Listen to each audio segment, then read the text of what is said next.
The Wealth Hop Manual, The First Responder's Guide to Retiring in 10 Years or Less, written by Rami Khalil and Michael Peel. This book is dedicated to all the hardworking first responders who leave a legacy of serving their communities with honor and who also want to leave a legacy of generational wealth for their families. Forward, Money Solves All Problems by Michael Peel. Money solves all problems. King Solomon, wisest and wealthiest king. Now hear me out. I have used these words numerous times over the past decade and received a multitude of responses. Mostly, though, the first response I get is defensive and argumentative. I hear the arguments, money can't buy happiness. The love of money is the root of all evil. There is more to life than nice things and fancy cars. You know what? I agree with all those statements. They aren't necessarily wrong, just slightly misguided. Over the years, I've come to realize most people's understanding of money and wealth is highly skewed based on their life experiences and upbringing. Most have an unhealthy relationship with money, as they have either experienced a traumatic event around it or they have been exposed to poverty mindsets regarding wealth and the wealthy. I have seen these mindsets cause financial ruin, inability to save and build a wealth legacy, and tear families apart. I have also seen it curve toward addiction, self-loathing, and even criminal paths. I was first exposed to the concept of wealth, money, cash flow, and taxes at age 17. At the time, I was working 2 jobs and was offered my first office job with a CPA in my hometown. It was mostly clerical work, but I quickly found favor with the owner and found myself in client meetings and helping to prepare tax returns. I was fascinated by the clients I helped. Each one had a different story and a different level of wealth. Reviewing financial statements, personal financials, bank statements, and taxes provided the avenue for me to start understanding wealth and money. I quickly noticed common themes with my clients who had true generational wealth, and also themes with clients who pretended to be wealthy by their appearance and presentation, but were actually living week to week, just hoping nothing went sideways. My wealthy clients weren't fancy in their appearances, but they understood how to build wealth. They bought assets that produced cash flow, then bought more assets, earning more cash flow.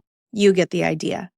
They understood the concept of protection first, realizing they had to build the right foundation prior to building the wealthy empire. They also understood there are 3 financial phases to life.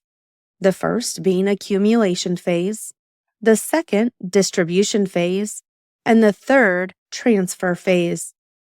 It was critical in each phase to complete the right steps in the right order to build real wealth. More on that later. I then shifted and began working for a regional CPA firm based out of San Francisco. The firm focused on high net worth individuals, also known as HNWI, and nonprofits, and had offices throughout the Bay Area. Again, I noticed a common theme amongst my clients. Some had a net worth in excess of $500 million, and their understanding of wealth was immense. They understood the idea of generational wealth, thinking with the end in mind, knowing cash flow was a must, and realizing their time was valuable. They built their empires using numerous methods of wealth creation, including cash flow, real estate, multiple businesses, utilizing high-level tax strategy, stock market options, and understanding the flow of currency, estate planning, and one of the most valuable tax-free wealth transfer vehicles, cash value life insurance. After 5 years with that great company, my wife and I purchased our first commercial self-storage property, implementing the strategies we learned from my successful clients. And while that was occurring, I left the CPA firm and started my own tax and accounting practice. This stage of our life was extremely busy, but extremely rewarding as well. Using advanced strategies, I was able to help my clients focus on building wealth and tax savings, and also help rebuild their wealth foundation to set them up for the long term. This was an amazing season, although it only lasted a couple of years. While running my practice and building out our storage facility business, I was offered the Chief Financial Officer position for a local construction company looking to rebuild from the ground up. This was a big transition. However, I knew it was an important opportunity. I needed to learn a new skill set, working from within a large company at the top rather than just the role of an outside tax and financial advisor. Our storage business grew and we quickly purchased our second property in the same town. That has now led to a third location, all with the understanding that commercial real estate is only part of the wealth creation calculation. Simultaneously, I was trying to rebuild the construction company, working closely with the owner and his son. We quickly realized we had a culture problem within the company and refocused our efforts to fix it. We were still learning so much at the time. However, we did know this simple truth. There was no way we could build a $70 million company with a bad culture. We knew that good employees are your most valuable asset, and everything rises and falls on leadership. With this understanding, as leaders, we knew we had to change ourselves before we could change our employees. So we entered a year-long journey of reading the best business and self-development books available. We hired consultants to evaluate our company, retrieved valuable feedback from our staff, and critically rated ourselves to determine if we were the right leaders to course correct the business. The next few years were some of the most rewarding, most exhilarating, and yes, most exhausting of my life. But we did it. We corrected the ship, built a successful business with almost 200 employees, had an amazing culture of extreme ownership and good leadership, and above all, we valued our people. While this was an amazing success story, it still wasn't fully satisfying my desire to help people. Still to this day, I reflect on the amazing opportunity I had to work with the owner and his son, the massive amounts of personal growth, constantly reading leadership and development books, learning finance from a new perspective, managing people and helping them develop personally, and building something I was truly proud of. If either of them read this book, I want to say thank you with the utmost respect and sincerity. At age 31, I decided to make a major shift in my life. Having always wanted to be a first responder and help people, I realized my time was running out. My wife and I talked about this daily for many months. We prayed about it, talked about it some more, slept on it, and we finally decided this was the right decision and direction for my life and the desires I had. I went for it, and thankfully was hired by the one and only agency I desired to work for. It was our local public safety department, meaning I would be fulfilling 3 roles simultaneously: police, fire, and EMS. As I write this book, I am still working in the first responder industry. I absolutely love my career and truly enjoy it every single day. Yes, some days are very hard, and there are too many calls for service I would love to forget, but I genuinely believe I am making a difference, as altruistic as that may sound. But there's still one thing missing in this line of work. Entering this new role, I noticed many of my brothers and sisters in the first responder industry were so busy helping others, they hadn't built the right wealth foundation for themselves and their families. They were overworked, tired, simply trying to survive at times, and there wasn't enough left in their tanks to even think about their own finances or wealth creation when off duty. Their mental capacity was tapped, and often they had no idea where to start. Well, after hundreds, if not thousands of conversations with those first responders over the years, Here are some very real and raw themes I've noticed. They aren't protected financially if, God forbid, they didn't go home that night. Their families aren't even aware of their lack of protection, and those first responders are often the only earners in the family. Many spouses are home with the kiddos. If they do have assets, they are not protected civilly or criminally from lawsuits. They aren't building and accumulating in the accumulation phase. They are burning through paychecks, buying toys, cars, and other consumer debt items. They are not prepared for the distribution phase of retirement and have no ability to leave the job early to enjoy life with their families if they want. They are not prepared to transfer wealth and don't understand the tax game. They don't have anyone to help them through these steps, someone they trust and who actually understands the job, from its best moments down to its darkest moments. And most importantly, they often project an image to other first responders of being strong and stable. But when they are truly honest with me, they admit they're drowning inside and need a hand to lift them up. So, after more conversations with my wife and lots of time in prayer and discernment, I decided to write a book to help my fellow first responders. I couldn't wait any longer, sitting by, watching my brothers and sisters struggle with their personal lives. I wanted to do something to help, and I wanted to share a message of hope and freedom. They need to know they can also build generational wealth and not worry about their future or their children's future.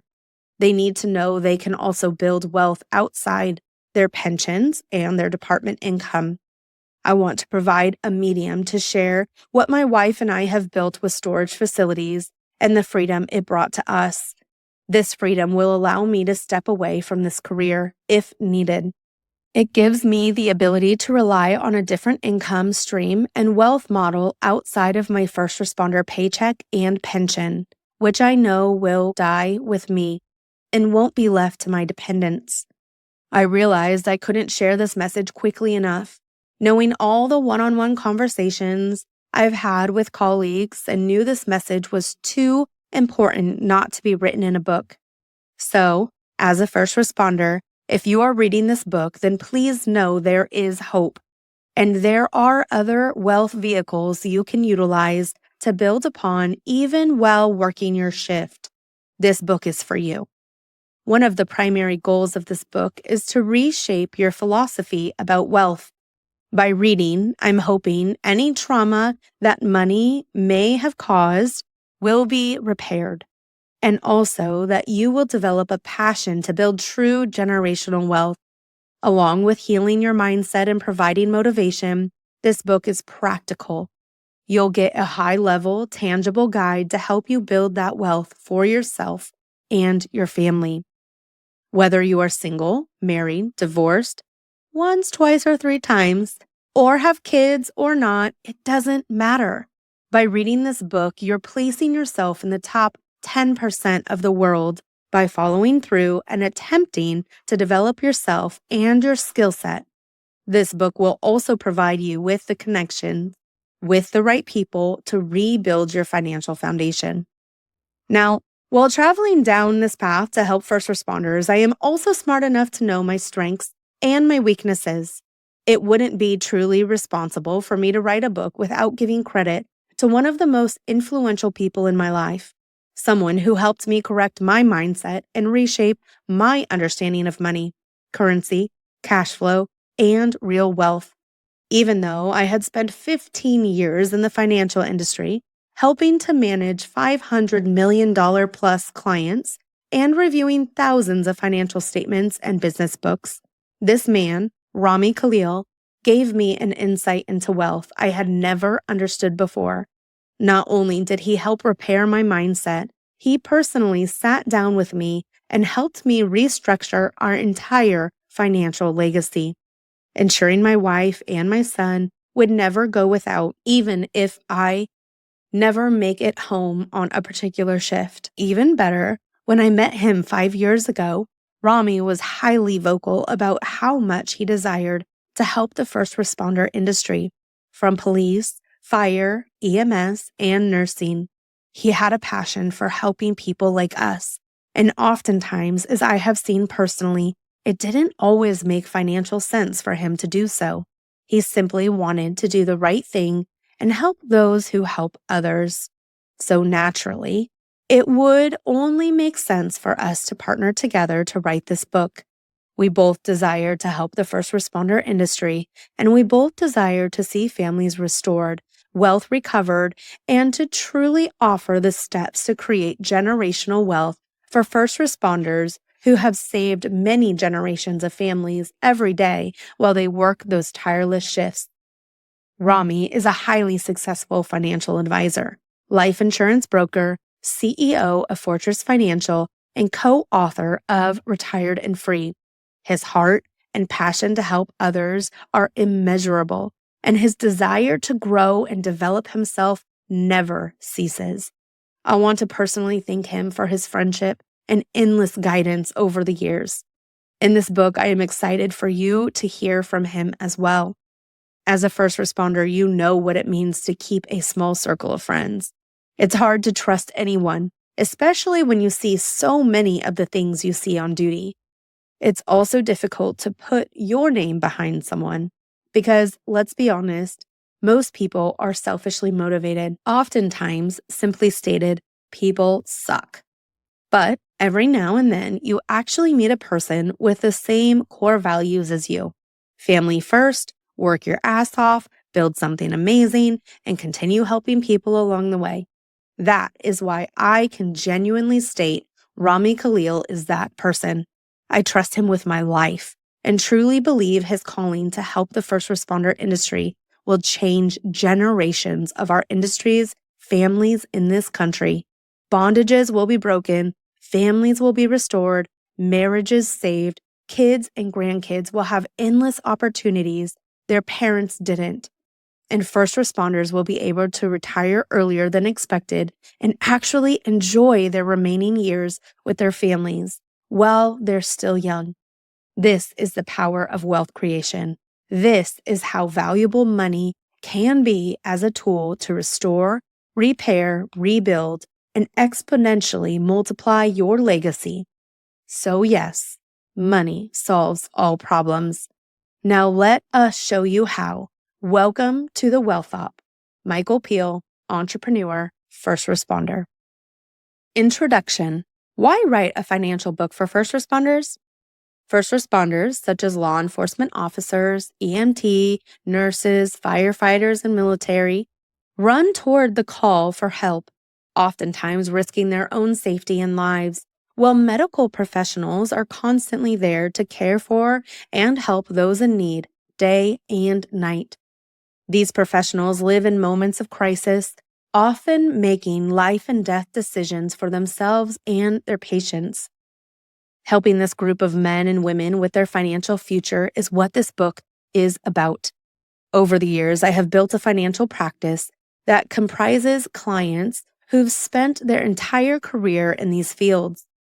This book is my way to give back greatly and help those who've made a career out of helping others in their time of their greatest need. Along with my co-author, Michael Peel, our goal is to show as many first responders as we can how to retire earlier and with more money and wealth than they ever thought possible. So, if you're reading this book, thank you for doing all that you do. My promise to you is if you read this book until the end, it will show you how to retire without stress, without the fear of running out of money, and in a position to have greater wealth, not just in your lifetime, but in the lifetime of your children as well. Chapter 1, Wealth and Retirement Redefined. Quote, "If you do not make time to do it right, you will be forced to make time to do it twice." End quote. What does it actually mean to be wealthy? And is that something you can truly accomplish while working in your current career? Before I share how to retire with more money and potentially faster than the path you're currently on, I think it's important to have a clear definition of what being wealthy is. During my years in the financial services industry, I have seen and spoken to thousands of retirees and people who are close to retirement. I've sat down to review their investment strategies and have seen time and time again what has worked and what has not. And over the years, something interesting has stood out about what becoming wealthy means. I believe someone is wealthy when they have the financial resources, money, and assets they need to live the life they want or feel called to live, time and choices, without the fear of ever running out of money. Why is that important to understand? Because I've seen couples and individuals walk into my office with millions in portfolios. And instead of feeling wealthy or being retired and free, they seem to be retired and anxious or retired and stressed. You'll learn why that is in the coming chapters. And in having conversations after conversations with people in this category, I've come to realize that what makes someone wealthy isn't simply the value of an asset. It's the asset's ability to produce consistent monthly income in good times and bad.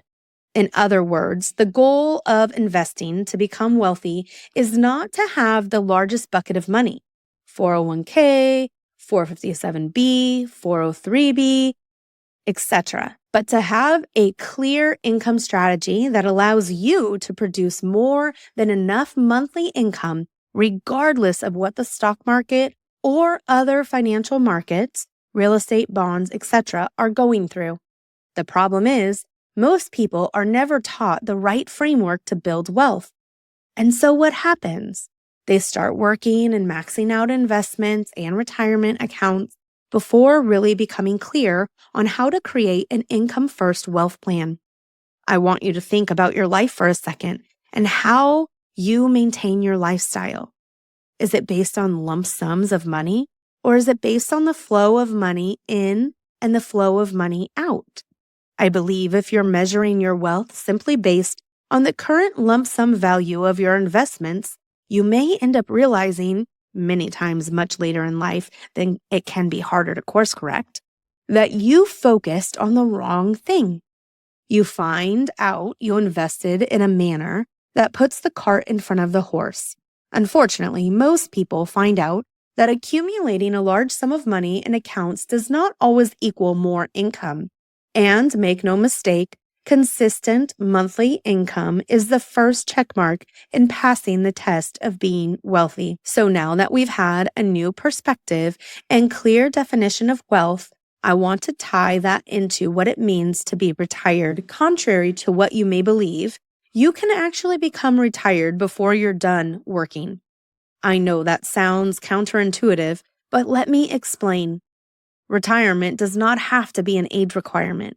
It does not have to have an activity requirement. Rather, retirement simply has a financial resource requirement.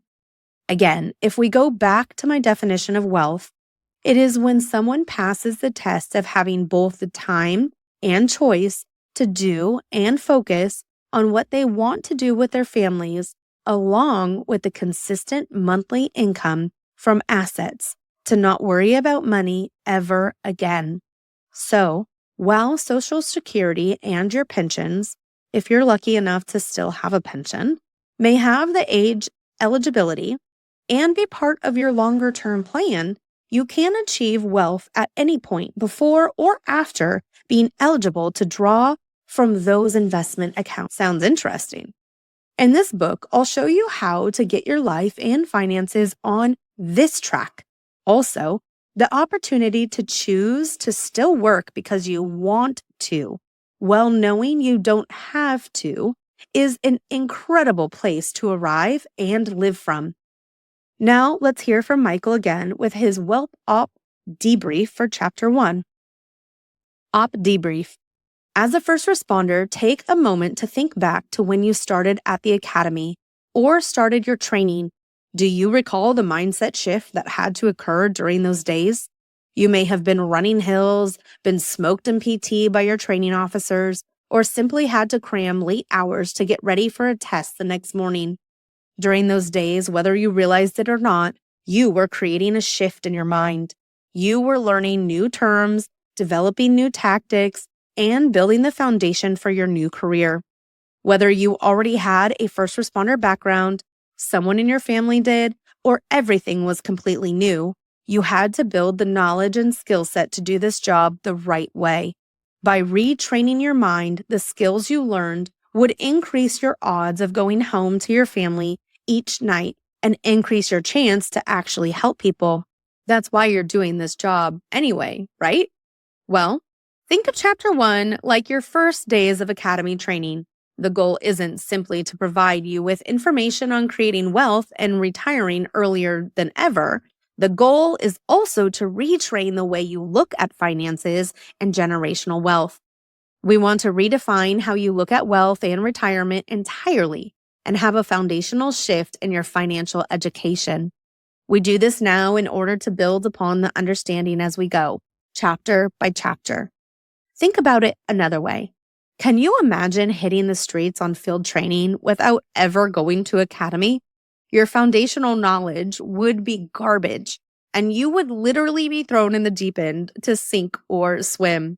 I'm sure some of you would have figured it out, but I would also make a strong argument that others wouldn't make it.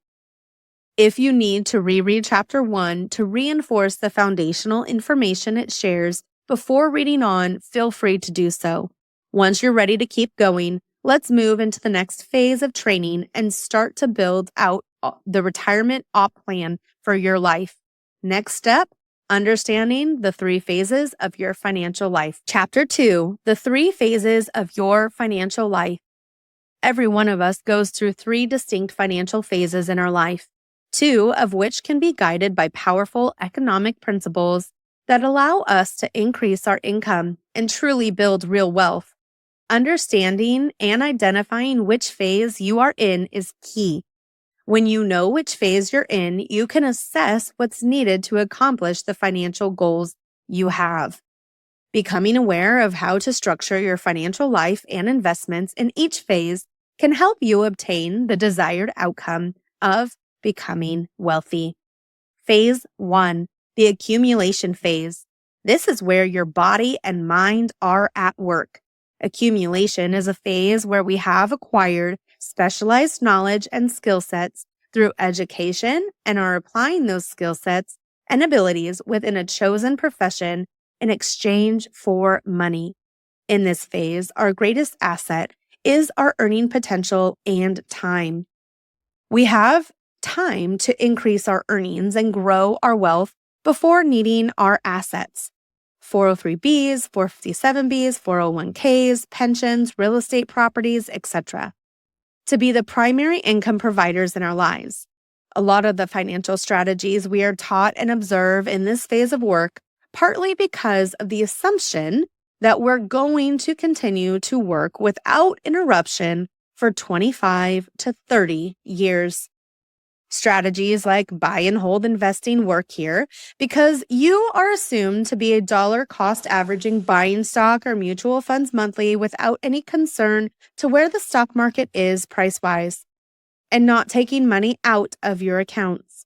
While I will do a deep dive into how to maximize the assets of phase 1 in another book, I simply want to point out that the challenge for most people in phase 1 is that they don't realize the very strategies, like the one mentioned above, that work for you while in accumulation are the very strategies that work against you when in transition to phase 2.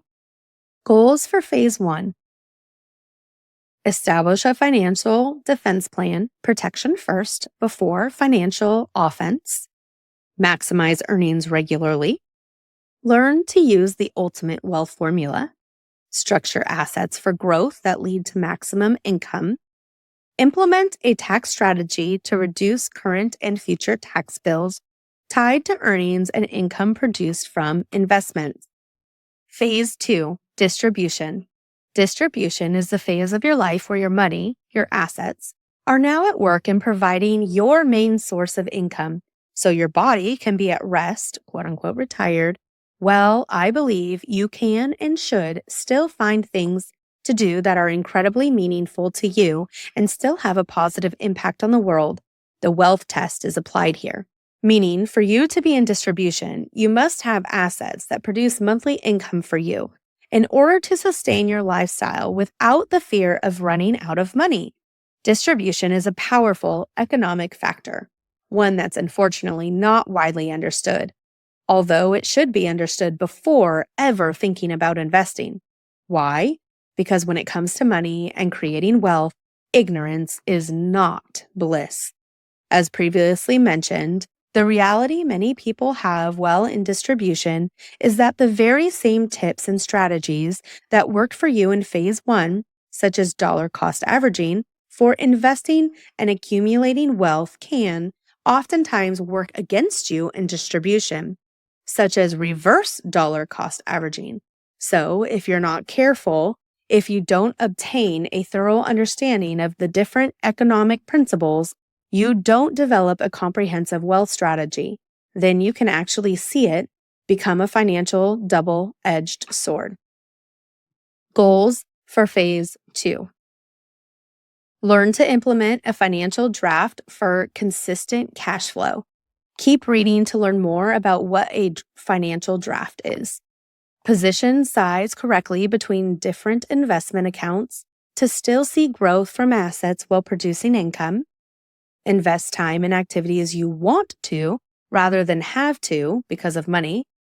Start to, if you haven't already, plan for phase three. Phase three, transfer and entrustment.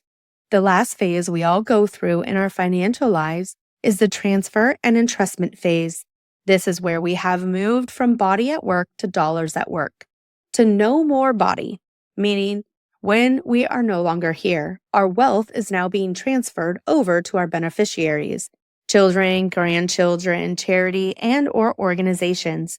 True, we may no longer be around, but the goal is to transfer our wealth in a manner that allows our estate to go to the people or causes we intend it to go without being eroded in fees and taxes. I'll be sharing a few strategies for how to do so, and one of them is having the right will and trust structure for your personal situation. This is a major component of this phase, as without such things, you're leaving your wealth exposed to the, at times, lengthy and costly process of probate. Be sure you're working with a licensed professional in the area of estate planning. One additional note about this phase for now is that the goal is to promote good stewardship and a sense of empowerment to your children, not good consumership and sense of entitlement. I have seen firsthand and heard the stories of wealth eroding incredibly quickly because money was left available and at the discretion of kids who were not equipped. They didn't understand how to wisely continue growing what their parents or grandparents worked hard to create. Goals for phase three. Establish a living will and trust with the help of a licensed professional. Making mistakes on a trust can void out the whole trust completely. Establish a family mission statement for your children and grandchildren to understand your beliefs, values, and goals, as well as wisdom you can pass on to help empower them. Now that we've reviewed the 3 phases, let's discuss the 4 key metrics of every investment. As an investor, there are 4 key metrics of almost every investment you'll want to keep in mind and evaluate before making any investment decision.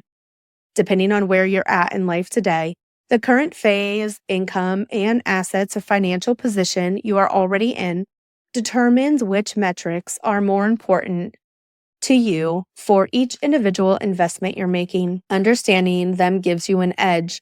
By having the correct game plan ahead of time, you can make better decisions and see better returns. Metric 1, growth or return on investment. This is simply knowing what the potential return on a particular investment.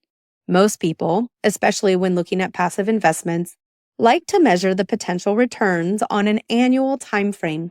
Also, is the return simply measured in potential appreciation of the asset or also on the income of the asset that it can produce along the way?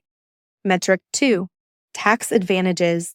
As you'll learn, it's not what you make that matters, but what you actually keep. And tax advantages are keys in creating wealth. Metric 3, Liquidity.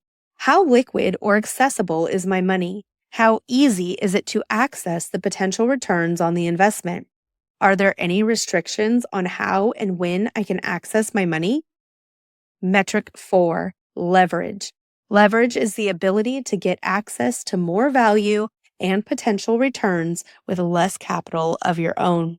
So, what, if any, leverage does this investment opportunity or strategy afford me? Financial leverage is other people's money. Examples: a loan from a bank or a match from an employer.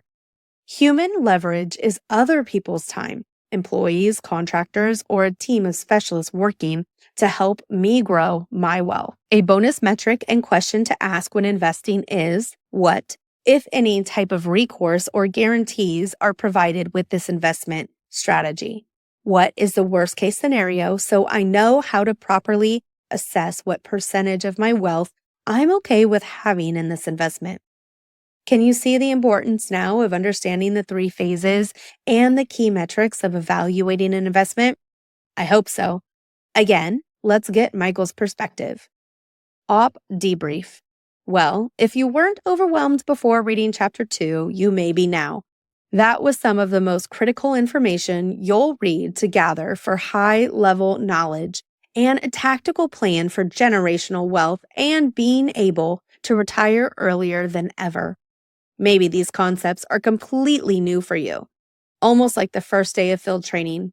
You might feel as if your training officer turned the fire hose on and full blast told you, take a sip. Or maybe it's like your first foot pursuit with your training officer, and you were thinking to yourself, shit, I don't even know why we're chasing this guy, but I better not fall behind. This chapter may have felt like that, and if so, that's completely normal. Try to look at chapter 2 as the high-level operation plan for your life. Understanding the 3 phases is critical for a successful operation, just as it is critical for your life. As you think about the accumulation phase, focus on the word accumulation. You are accumulating assets, tools, and skill sets, which will successfully set up your distribution phase of life. Similar to running an actual op, you want to ensure you have the right people, equipment, and resources necessary to carry it out. Now, upon retirement, whatever that means to you, you will enter the distribution phase. This phase is focused on distributing the assets and wealth you create in the previous phase, allowing for an enjoyable, peaceful retirement. This phase is even more critical as you carefully strategize how to distribute those assets you built during the accumulation phase. If you distribute too much too quickly, you could find yourself in a difficult position without the ability to create new wealth. If you improperly distribute your resources or place them in the wrong locations, it could jeopardize your op plan. Lastly, you should understand the transfer phase. Primarily, focuses on how you will transfer the wealth you created to your children or other beneficiaries in the most tax efficient and strategic manner. You'll need to implement wisdom, and I highly suggest using a financial advisor, CPA, and attorney to structure this phase properly. The 3 phases are separate in nature, although they still need to work seamlessly together. Chapter 2 was a high-level view and a deep dive into understanding wealth concepts and the major phases of your financial life, which may also parallel the major phases of your career. If you don't start thinking about the phases now, your life, just like your career, could pass you by and you won't be prepared to handle what life throws your way. Just like your career, if you really have a desire to promote, move into a training unit, learn a new skill set, or get certification, you must plan far in advance so you're ready when the opportunity comes your way. Well, similar to your first day on the street, you may feel overwhelmed, but we are all here to guide you through this process. Allow us to transform your understanding of finance, currency, and true generational wealth. If you have a desire to retire earlier than ever, with enough wealth to truly change the course of your family forever, trust this process. As horrible as the first day of field training may have been, you got through it. Keep that same focus and dedication in this book, and let's continue to Chapter 3. Chapter 3, Guiding Principles. If you've ever made a New Year's resolution, then I can imagine you've had a goal at some point to make more money and become financially free. Initially, I'm sure you were excited at the prospect of doing so, and maybe you even purchased books and courses on investing for things like real estate, e-commerce, stock market investing, etc. But somewhere down the road, you found yourself so busy with life that you never got around to finishing those books or courses. If that's ever happened to you, you're not alone. I wrote this chapter specifically for you. You see, there's an interesting statistic out there. 80% of books purchased never actually get read. That's right, 80%. And I have been guilty of this myself. So, because I don't want that to happen to you with this potentially life-changing book, I'm going to shift gears a bit with this chapter. I am going to share the key principles to building wealth and summarize them for you. I've organized these foundational principles into paragraphs, and each paragraph contains one concept about building wealth. I believe if you just practice what's in this chapter, you'd become wealthy, having both time and money. By the way, if any of the following sounds like me passing judgment, it's not. It's just that my job is to care more about your future than I do your current feelings, out of love and a deep desire to see you win. Let's begin. Your greatest asset in your financial life is your earning potential, meaning you are your greatest asset. Life is partly a game of acquiring skill sets and becoming more valuable to yourself and to your craft. The more valuable you become, the higher your income becomes. Living below your means, when your expenses are greater than your income, the outcome will be your financial downfall. Those who do not give themselves a margin of excess cash or positive monthly cash flow are often those who aren't willing to be honest about their financial habits, often cannot think for themselves, and care far too much about the opinions of others. Budgeting. Budgeting is not mainly about restriction, but awareness. When you can give an account for what's in your possession, good stewardship, and when you know where your money is going, then you can direct it to where you want it to go. Those who fail to have a budgeting system in place for once-a-month review often find themselves stuck in the rat race, no matter what their income is. Debt. There is no such thing as good and bad debt, no more than saying the dollar that went to the donation center were good dollars and the dollars that went to the drug dealer were bad dollars. Just like money, debt is a tool, and you can have productive use or unproductive use of it. When someone who has increased their financial literacy uses debt to create a positive result, this is productive debt. Example. Purchasing a home or storage unit that's rented out and creates positive cash flow, investing in a business that produces income, or investing in yourself for courses and training. Debt used for consumership is unproductive debt. Example, purchasing expensive cars, trucks, boats, clothes, jewelry, and other things that only consume cash and don't produce cash flow or equity.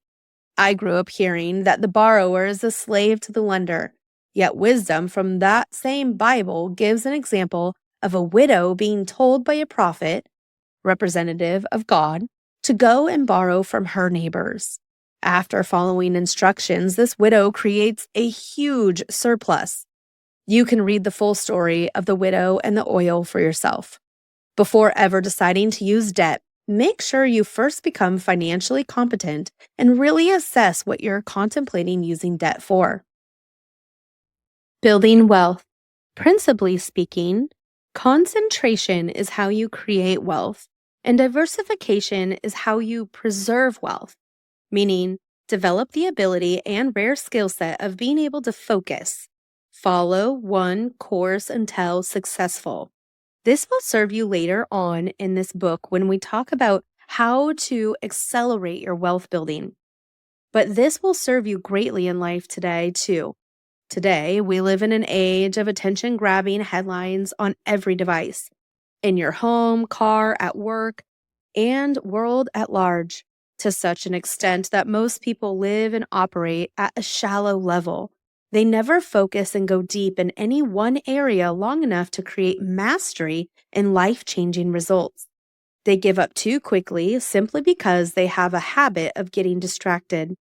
In order to build wealth, you must choose to do so with your yes on a specific philosophy, specific strategy, and specific asset class, business ownership, the stock market, real estate, etc. And then define your yes with 100 no's to other things, shiny distractions. Once you've created life-changing results, then you can add other streams. But if you don't develop one stream of high leverage income, you will never have multiple streams. Do not forsake or despise small beginnings. So often people say to focus on what you love to do, which is great, but they forget to tell you that you can do what you're doing now if it gives you the ability to produce income to take care of those you love, provide a lifestyle, and learn how to build wealth. Then you can focus on what you love and let that take over at some point. Pay yourself first. Develop the habit of paying yourself first no matter what. Put the pay yourself money in an account not linked to anything, and only consider utilizing it for purposes that will produce more wealth. The idea behind this is simple yet powerful. If the very first thing you do with your paycheck or revenue is pay yourself first, IRAs, 457B, cash value life insurance, cash producing assets, etc., then you won't miss that money and you'll learn to live off the remaining. Even more powerful is to make the transfer automatic. By doing this, you will have taken a powerful step toward generational wealth by paying yourself first. Buy assets. Assets enhance your wealth through ownership and or cash flow and allow the income from your assets, such as discretionary business revenue, rental income, dividends, etc., to pay for your expenses. Write out a family mission statement. Your family mission statement represents your highest ideals, values, and beliefs in who you are and what you represent as an individual and a family. Doing so can allow you to measure and reflect on what you're doing and how you're living as it relates to your highest ideals. Then, find a public location in your home for the mission statement to be seen and reviewed daily. Not only will it make you accountable to yourself, but when your friends and family see it, it will keep you accountable to them as well. Win-win. True wealth is having the resources you need to live the lifestyle you feel called to live without the fear of running out of money. Find a cause you believe in and would want to have a hand in helping. Having the motivation to achieve higher goals in order to help others is powerful. Knowing there are those who may not be in a position to fight for themselves, or perhaps not be in a privileged position to wake up in good health and go out and work, is one of the greatest driving motivational factors I can think of. Unfortunately, we humans will give up on ourselves faster than we'll give up when we know others are counting on us. Find mentors and teachers. The difference between a mentor and a teacher is that a teacher is someone who can speak solely from intellect, but a mentor is someone who can speak from wisdom, experience and failure, and breakthrough success, and has the scars to prove it. This lesson here on establishing strategic relationships and finding mentors versus teachers literally changed my life and allowed my wife and I to earn millions in our 20s. I cannot stress this point enough. Find a mentor you would be proud to model yourself after or hold yourself accountable to, and believe they can help you up-level, achieve your goals for your family, and be the leader you are called to be. Now, be prepared. This will definitely cost you something. If not from your paycheck, it will absolutely cost you your time. Think about it like this. If your mentor is quote-unquote crushing life and making quote-unquote massive impact, they won't be willing to mentor you if you aren't willing to give 100% every single day. They are busy and won't waste time on another anchor slowing them down. Let go of limiting beliefs that have kept you stuck or held you back. So many people argue and defend the limitations in their life. They do so by clinging to thought processes they picked up from childhood, organizations, parents, etc., embracing and repeating them because it brings them a sense of belonging to do a group and a self-identity, even if it's negative. But so often they've never tested those beliefs to see if they are true. Do they really believe what they say they do? Have they simply adopted someone else's belief in those things more than believing in the things for themselves? I bring this up here and now because I'm going to, at times, challenge your beliefs throughout this book and in the video lessons to come. And while I think you should always make sure your decision is the product of your own conclusion after verifying things for yourself, I want you to know that when you argue for and defend your limitations, you get to keep them. Limiting beliefs and self-doubt are major items likely preventing you from true success and wealth. There you have it. Well, I have no doubt that you may have heard some of the above principles before. The point is they're here because they work. I don't need to list graphs, illustrations, or charts showing you complex analysis on why you should budget, the best way to do so, or how. You probably already know how money compounding, when it works for you, is the eighth wonder of the world. The point is, doing these things and developing the habit is key. And if you think these principles are too insignificant to have a big impact on your wealth building, you are sadly mistaken. And more often than not, what we need is not new information, but a better plan of action. The information you do not implement cannot help you. But guess what? The information you do not know how to confidently implement cannot help you either.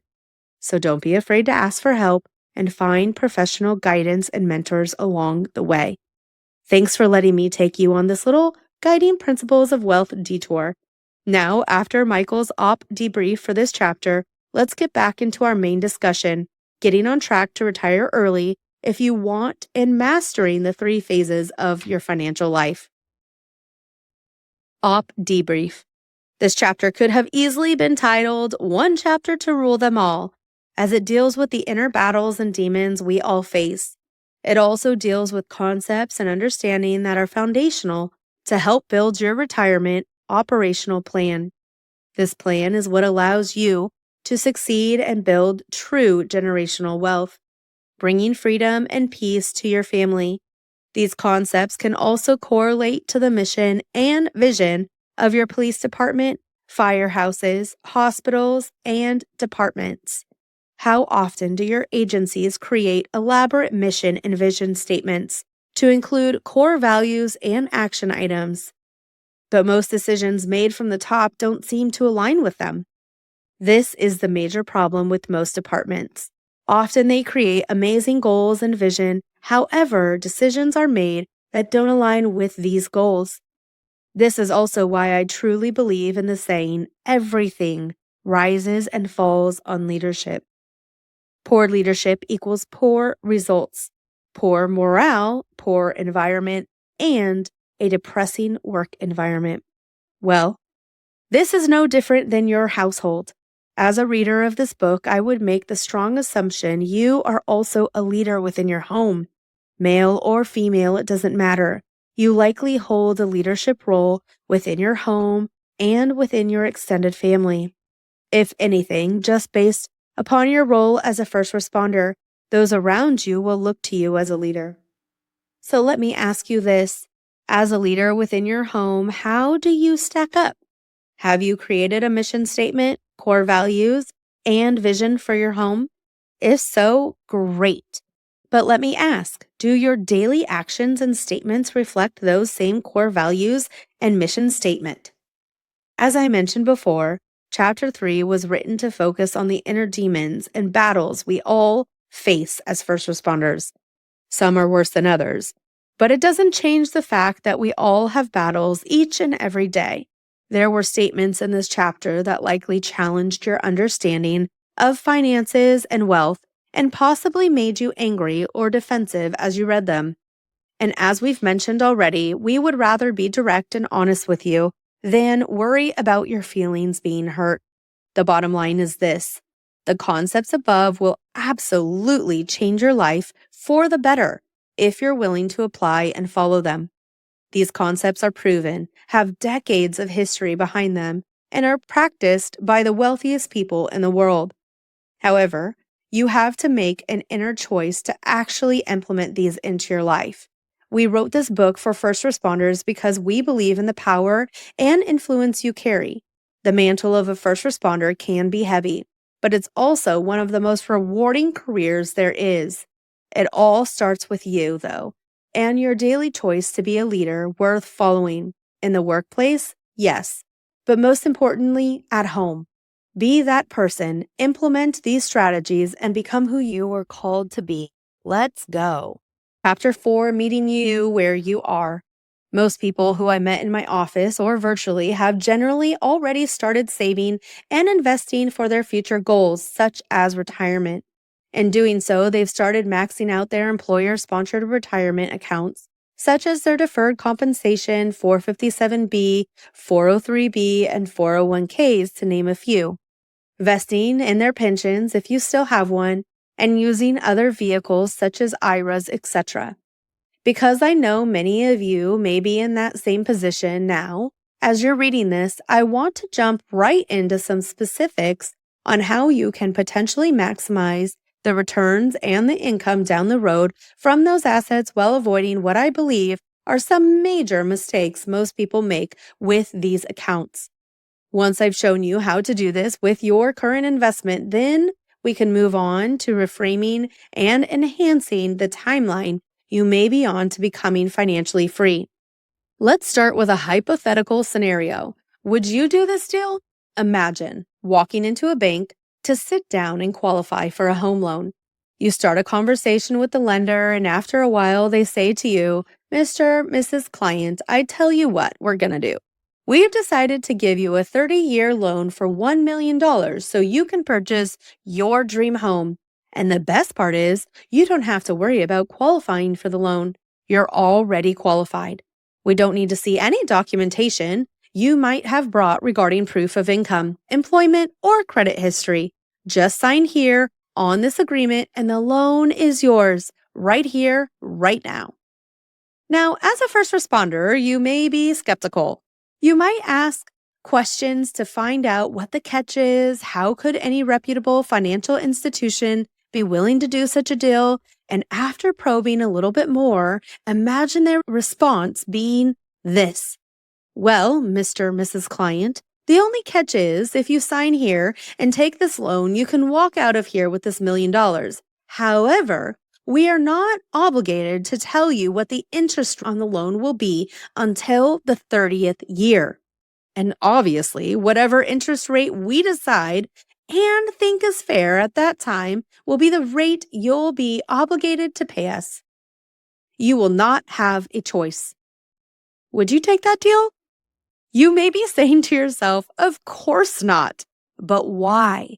Well, if you're anything like most of my clients, it's because you know the bank could come back and tell you any random number and you would be stuck, potentially paying them a crazy amount of interest. Perhaps it could even be as much as the principal amount, another $1 million. Or maybe you'd rather not have that uncertainty hanging over you for the next 30 years. Well, what does this have to do with your retirement accounts? Let me make a clear correlation. When it comes to your 401k, 403b, and 457bs, what if I told you that you've already agreed to this exact same deal? You see, one thing you learn in investing is it's not how much you make, but rather how much you keep that matters. And what's the other name for those employee-sponsored retirement accounts we just mentioned? They are referred to as deferred compensation accounts, or better yet, tax deferred compensation accounts. We're telling the government that instead of paying tax today at a known rate, we'd rather pay tax down the road at an unknown future rate, one that's subject to change at the sole discretion of the government. It's important to understand the context of why this could become a major challenge for you later, as I've seen it become problematic for many retired clients today. When the 401k and the other deferred compensation accounts were created and became popular, it was back in the 70s. Taxes in the United States were much higher than they are today. As a matter of fact, at one time back then, we had around 15 different tax brackets, with the highest federal income tax rate being as high as 69%. How motivated would you be to work overtime if you knew that up to 69% of your time was going straight to taxes? Not very motivated, I suspect. At the time of this writing, we have roughly 7 income tax brackets at a federal level, with the highest bracket being around 37%. So back in the 70s, the idea was finding a way to return Americans from consumers into savers and investors. How? Give them an incentive to save and invest into their future by allowing them to defer their tax bill until retirement. This is a time when many would most likely be in a lower tax bracket because of 3 assumptions. 1, you would be typically earning less income since you're no longer actively working. 2, you would need less income since you generally may have the biggest obligations such as children, home loans, and student debt paid off already. 3, along with those 2, perhaps regulatory change would put you in or have lower tax rates than when you were working. After all, if a person was at 69%, the highest level, how much higher could taxes really go, right? Well, again, let's fast forward to today. As of the time of this writing, we have effectively slashed federal tax rates by almost half since the 70s. That means since then, we're historically at the lowest federal income tax rate we've seen in the United States in 40 years. This comes at a time when we're over $30 trillion in debt, and the 3 largest governmental sponsored programs, Social Security, Medicare, and Medicaid, not to mention the interest of servicing our total debt, are draining over 70% of the tax revenue we collect as a nation. By the way, one of the most dramatic changes that's happened, in my opinion, just happened in 2021. What if I told you that 2021 was the first year since Social Security was created where it paid out more from the trust fund than it was paid into the trust fund? That's exactly what happened. We now have more people on average collecting from Social Security and for longer, since life expectancy has gone up, than when the program was created, and less money coming in than money going out. A report by attorney Bethany K. Lawrence states that without intervention on the part of federal government, the trust fund may run out of money by 2035. So we must ask ourselves, what do we think is the most likely outcome over the next 10 to 20 years? Federal and state income tax rates going lower or higher? With investing, you never get to work with certainties, but rather with probabilities. So while I understand and am all for incentivizing people to take the future seriously and save and invest toward financial freedom, what's the probability of finding yourself in a lower tax environment 10 to 20 years from now? And do you truly want to invest your money in an investment strategy that focuses solely on growth and an uncertain tax rate? You and your CPAs are using this approach to kick the tax liability can down the road and deal with it someday. But that's when you'll no longer have the same runway to adjust and course correct. Is that best? Does this uncertainty mean you should stop funding your retirement accounts? No. I'm simply stating that you might want to think about diversifying your tax strategy as much as diversifying the investments inside the account itself. One of the things we can do when we sit down with our clients is a tax income analysis.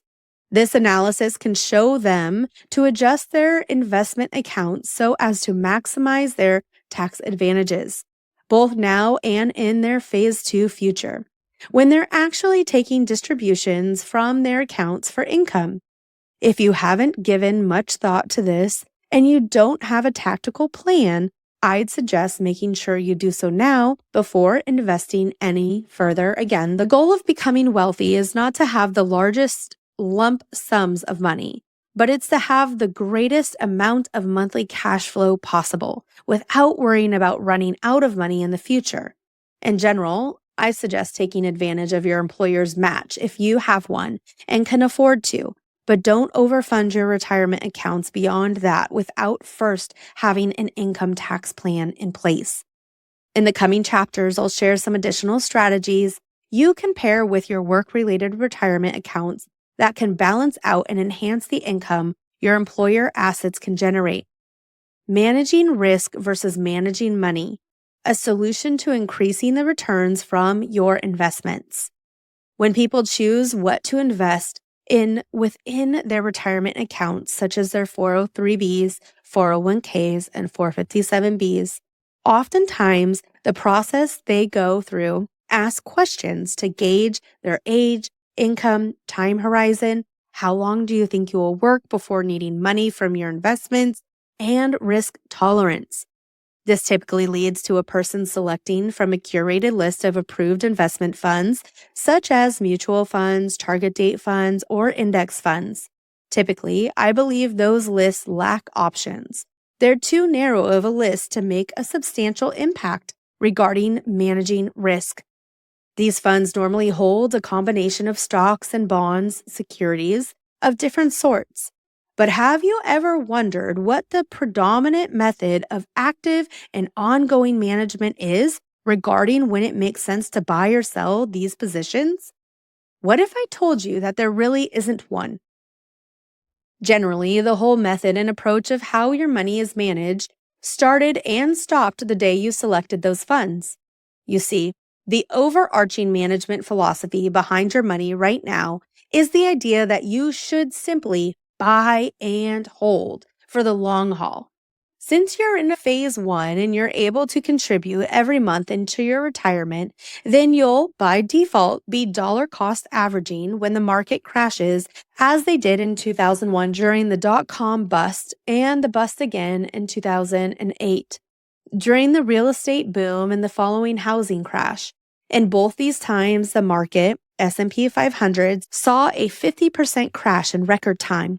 Now, to give credit where credit is due, buy and hold and dollar cost averaging is one way to approach building wealth, but only if you're okay with waiting 25 to 30 years and aren't willing to be a little more active in getting educated about methods that may be better and allow you to potentially increase your wealth more effectively. I believe most money managers and financial professionals rely too much on those traditional one-statement responses, such as, you can't time the market. Don't worry, the stock market always comes back. And remember, you're in it for the long haul. To some extent, these statements hold some truth, but the problem in their main goal is to keep you from acting on your emotions when your accounts are losing money, because no one was steering the ship ahead of time to avoid the crash, meaning there was no active risk management strategy being deployed, one that you understood, in order for you to protect your wealth from catastrophic losses and actually take advantage of times where the market is giving you an opportunity to buy assets that are on sale. Simply relying on your new contributions to be what bails your portfolio out of potentially deep market losses during these volatile times seems like more a let it ride strategy. Basically, you're being given one-liners because your investment advisor or fund manager wasn't actively managing your account, steering the ship correctly, or managing risk properly. So if you're tired of hearing one-liners designed to pacify you into simply feeling better versus collectively doing better, then I'm going to share what I think may be a much more effective approach. What's the difference between managing money versus managing risk? Money management, in my opinion, relies solely on you contributing dollar cost average more and working 25 to 30 years to make the market come back and long hold statements work regardless of what investments you own in your retirement accounts. This is the primary tactic of most investment advisors and fund managers. And while this strategy has worked in the past, I do not believe it to take into account the reality of the type of market we are seeing now and have seen since the early 2000s, dot-com boom and bust. Risk management aims to look at the internal trends, structures, and momentum of the stock market as a whole and in individual sectors and stocks, such as healthcare, technology, consumer defensive, etc. There are 11 different sectors in the market. It analyzes them on different time frames, such as daily, weekly, and monthly charts, to assess when the probabilities of those markets show that it makes sense to shift from one asset class to another or simply de-risk the portfolio as a whole. I believe that using a risk management focus approach can give you an edge and help you maximize the potential return on your investments dramatically. As a matter of fact, one of the first things we do when sitting down to help our clients is showing them the real returns over the past 20 years in comparison to what their investment returns have been for context. This allows them to see the difference having risk management would have made in their retirement accounts, as opposed to the traditional buy and hold strategies they have oftentimes been using. Most people don't know they may even be able to set up accounts through their employers, sometimes referred to as self-directed brokerage accounts, SDBA, or personal choice retirement accounts, that will allow you to access this style of investment choices, as well as other investment opportunities and options, without having to pay taxes or penalties, still contribute, as well as receive your match at work. While this may not be the case for everyone reading this book, it's worth the phone call to your current retirement custodian to find out. If you would like to find out what questions to ask and learn more about how to apply active risk management versus passive buy and hold investing, then feel free to go to this website link and request a retirement analysis appointment. It is calendly.com/Rami Khalil/wealth op. So that is CALENDLY.com/RAMIEKHALIL/wealth op. And that is on page 59 of your physical book or in any of the emails that we have sent in regards to the Wealth Op Toolkit. You can scan the code or go to that link to request your analysis. And here is the Wealth Op debrief for Chapter 4 from Michael Peel. One way to look at Chapter 4 would be through the eyes of a scene size-up on a 4-alarm fire with a potential rescue involved and multiple structures at risk. As you know, that initial scene size-up can be absolutely critical in how the rescue efforts, fire attack, or defensive strategies play out. In our department, our patrol officers are often first to land on scene, already mobile in the city, and can drive Code 3 much quicker. They have been trained to provide a proper scene size-up, as a fire personnel are en route, to include the fire captain or battalion chief. Those officers not only describe the structure, second story, composite roof, year of build, detached or attached, etc. They've been trained to also address high hazards such as power wires, location of nearest hydrant, rated to handle the event, and proper flow of traffic or access for engines and trucks arriving in scene. In addition, and if possible, they've been known to effect a rescue before the fire is untenable. Life safety is still paramount, and they're trained in fire behavior and the effect doors and windows have on ventilation. I'm sure you already know the scene size-up plays a major role in the success or failure of the operation. Think of it as the foundational work. It's the concrete being poured before the two-story house is built. A poorly built foundation with incorrect dimensions or other bad information will either cause the house to collapse or leave stress cracks throughout. So, as you reflect on Chapter 4 and you're thinking about tax strategies, proper ways to save and build, how risk management is significantly more important than basic money management, and the 30-year loan example with unknown interest rates, look at it through the following lens. Your personal scene size up will include all of the items above. The initial size up will include personal education, such as reading this book, and will determine how well your financial foundation is poured and cured. A poor scene size up leads to a poor foundation, which ultimately leads to a potential financial ruin. Even worse, as mentioned above regarding pouring the concrete foundation on a house, you may not see the effects of a bad concrete foundation immediately. Sometimes the foundation will last the first 10 years, and then all of a sudden, in year 11, the major cracks cause the rear of the house to sink. Major reconstruction will be needed to fix it, and obviously a large amount of capital. One of the goals in writing this book is to help you look at your life and your wealth plan to ensure you have a proper scene size up. Let's expose any weakness, strengthen those areas, and course correct any strategies that won't ultimately align with your goals for your family. We can help you with this step as we absolutely believe it is critical to your success. Remember, one of the strongest character traits of a good leader is to be able to self-assess, address the areas that need addressed, and help where you need to help. Focus on the right priorities and rebuild the foundation if needed. Think about it like this. As you read this book right here, right now, you should be going through an internal scene size up, family, wealth, career, cause, etc. Let today be the day you make a change. Get your scene size up in order. Correct your foundation and build generational wealth for your family upon the newly rebuilt foundation. Let's go. Now let's talk a little bit more about a specific area most first responders are familiar with: pensions. Chapter 5, How to Maximize Your Pension.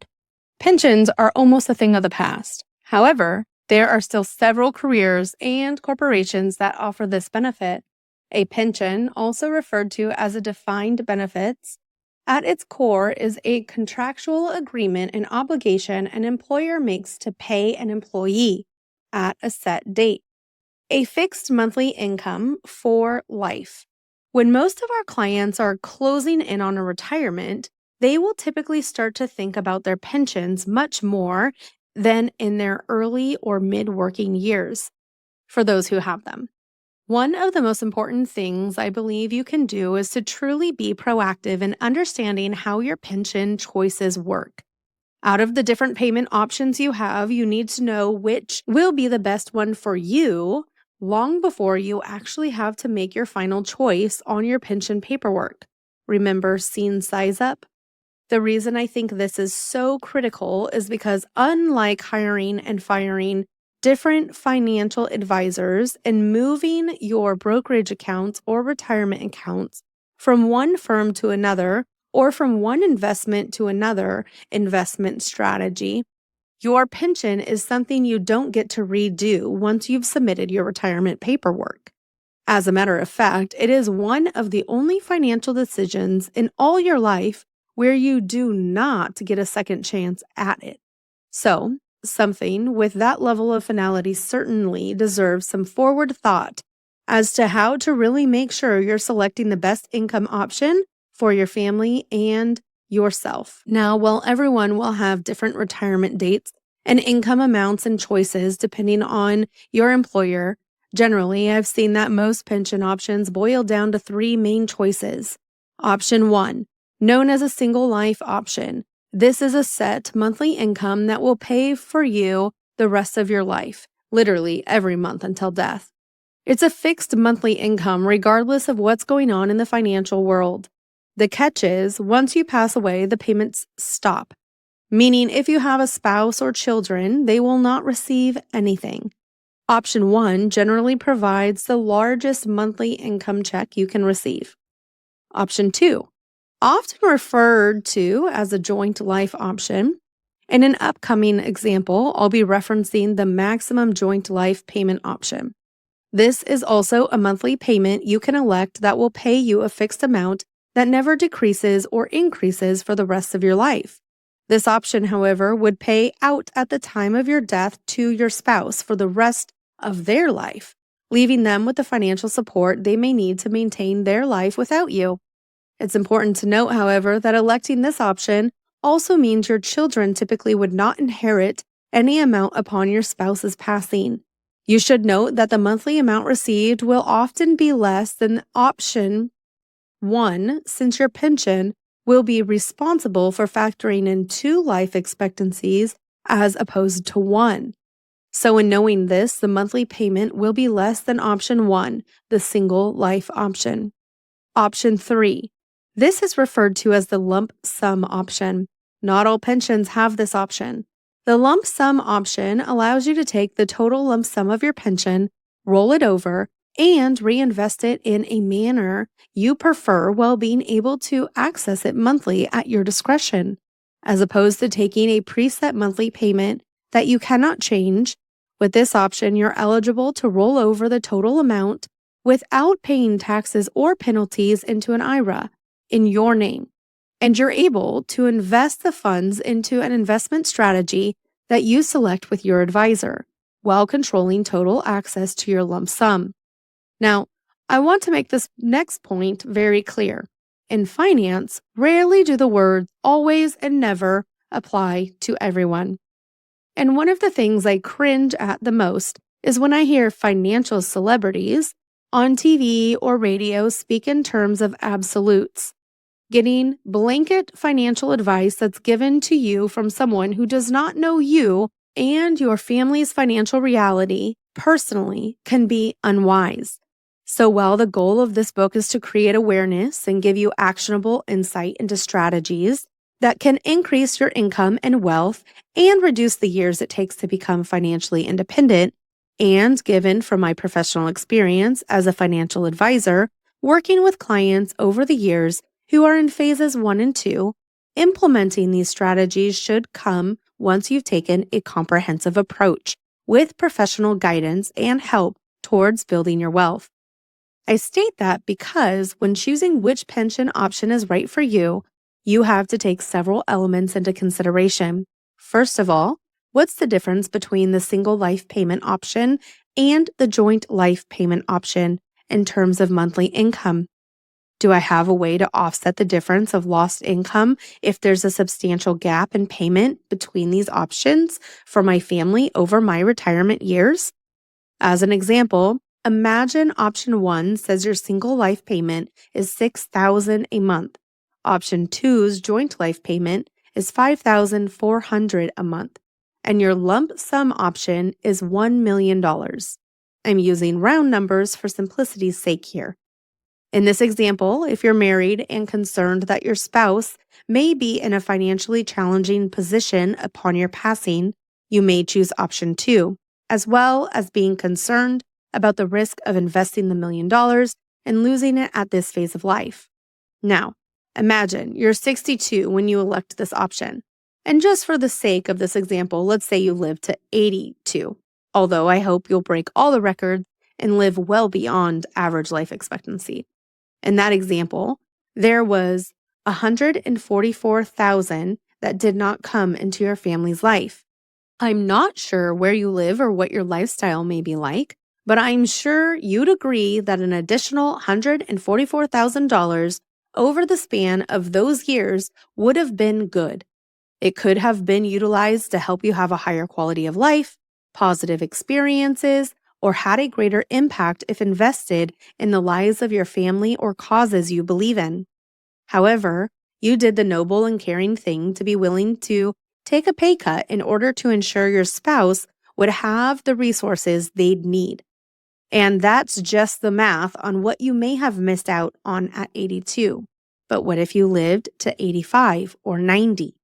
My point is, what if there was a way to not have to choose between maximizing your pension income and still ensuring your spouse would have the income they need to continue on when you are no longer here?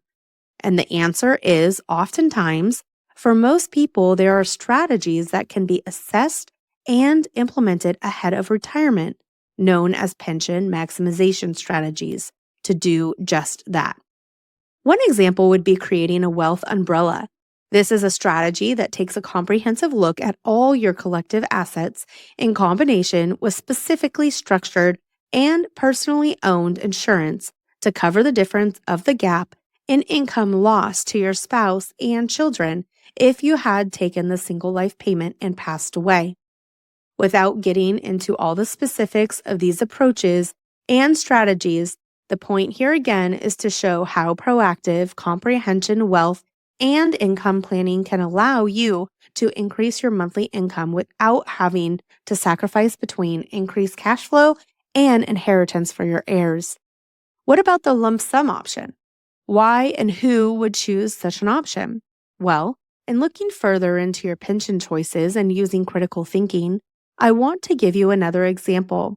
Imagine for a moment that you would elect a payment option of some sort, either single or joint life, but then unfortunately pass away early. The question is, who would inherit your pension since you were not here long enough to have the majority of it paid out to you? The answer is that if you've elected a single life payment option, option 1, and unfortunately pass away, then no one does.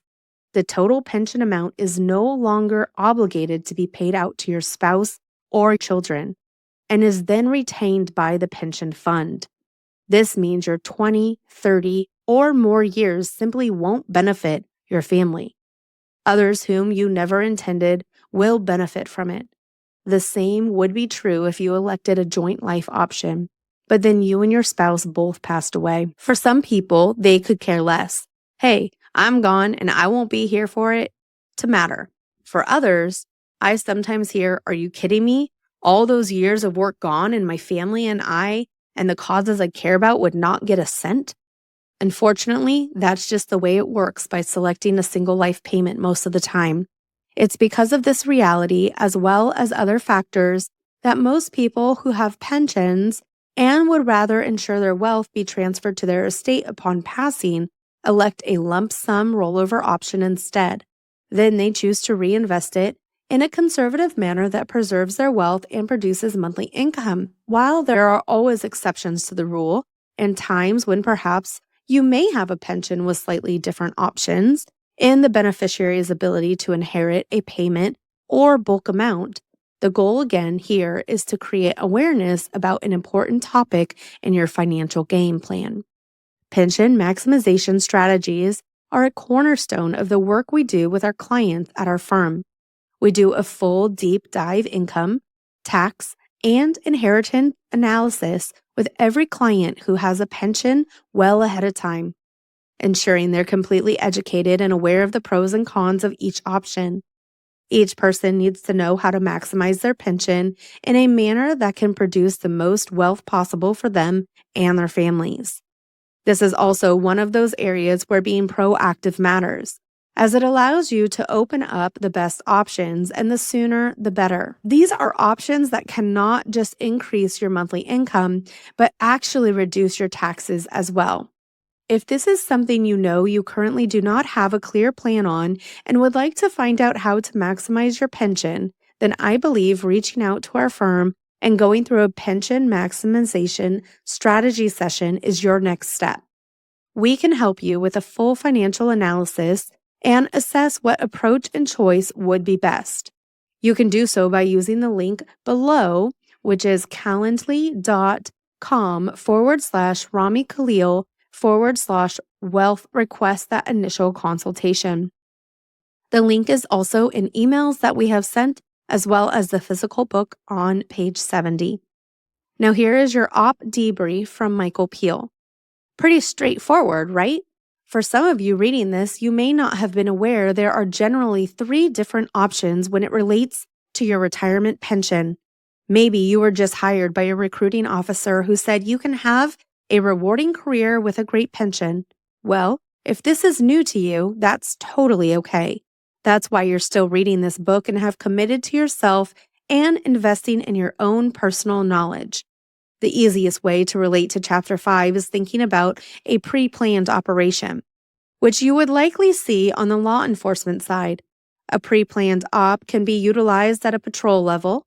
Think about hitting a house for a warrant subject, or by SWAT teams for high-risk subjects, likely related to weapons or possible hostages once the incident kicks off. The goal of the pre-planned operation is to actually write out an op plan, which includes information regarding the target, objective of the mission, personnel involved in the incident, operators, medical, fire, negotiations, K9, drone pilots, etc., equipment being utilized, tactical strategies, contingency plans, etc. So, when you reflect on Chapter 5, think of it as a pre-planned op for your life and your pension. You're pre-planning today how you want to structure your pension and retirement tomorrow. There are numerous strategies to successfully pre-plan your retirement, and each strategy relies on accounting for your personal family history, other assets you have or may inherit, your spouse's income, kids, cost of living, location of retirement, etc. As you can see, there are numerous factors. The most critical element to planning out your pre-planned retirement op is who you have in your inner circle. This is no different than a SWAT commander going through his list of personnel. As they make personnel choices, they will choose the absolute best operators on the team to be at the front of the stack and to hit the front door. These operators are reliable, make good decisions under pressure, have experience in high-stress situations, and have the proper training to complete the mission. Similarly, choose the right financial professionals to help you with your retirement. The sad part is, there are many so-called finance or tax or investment professionals who are providing bad or antiquated financial advice. It's the same information they were taught, and so they just continue to teach and share the same systems. Problem is, these systems don't always work, and they definitely weren't designed with you and your personal situation in mind. They're just boilerplate financial ideas that sometimes work, but they absolutely are not created specifically for you with a specific goal of creating generational wealth for your family. So again, plan early, plan well, put the right people in the right positions, make clear mission goals for your retirement, use the right equipment. An example, financial tools such as cash value life insurance, fixed index annuities, cash flow producing real estate, trust, tax advantages, etc., and be in a position to enjoy your retirement stress-free since you put in the work early. Build the op plan and see it through to completion. Chapter 6, Income Planning and Creating a Financial Draft. Oftentimes, I have clients I meet with who are already in retirement, or they're fast approaching retirement a couple years away.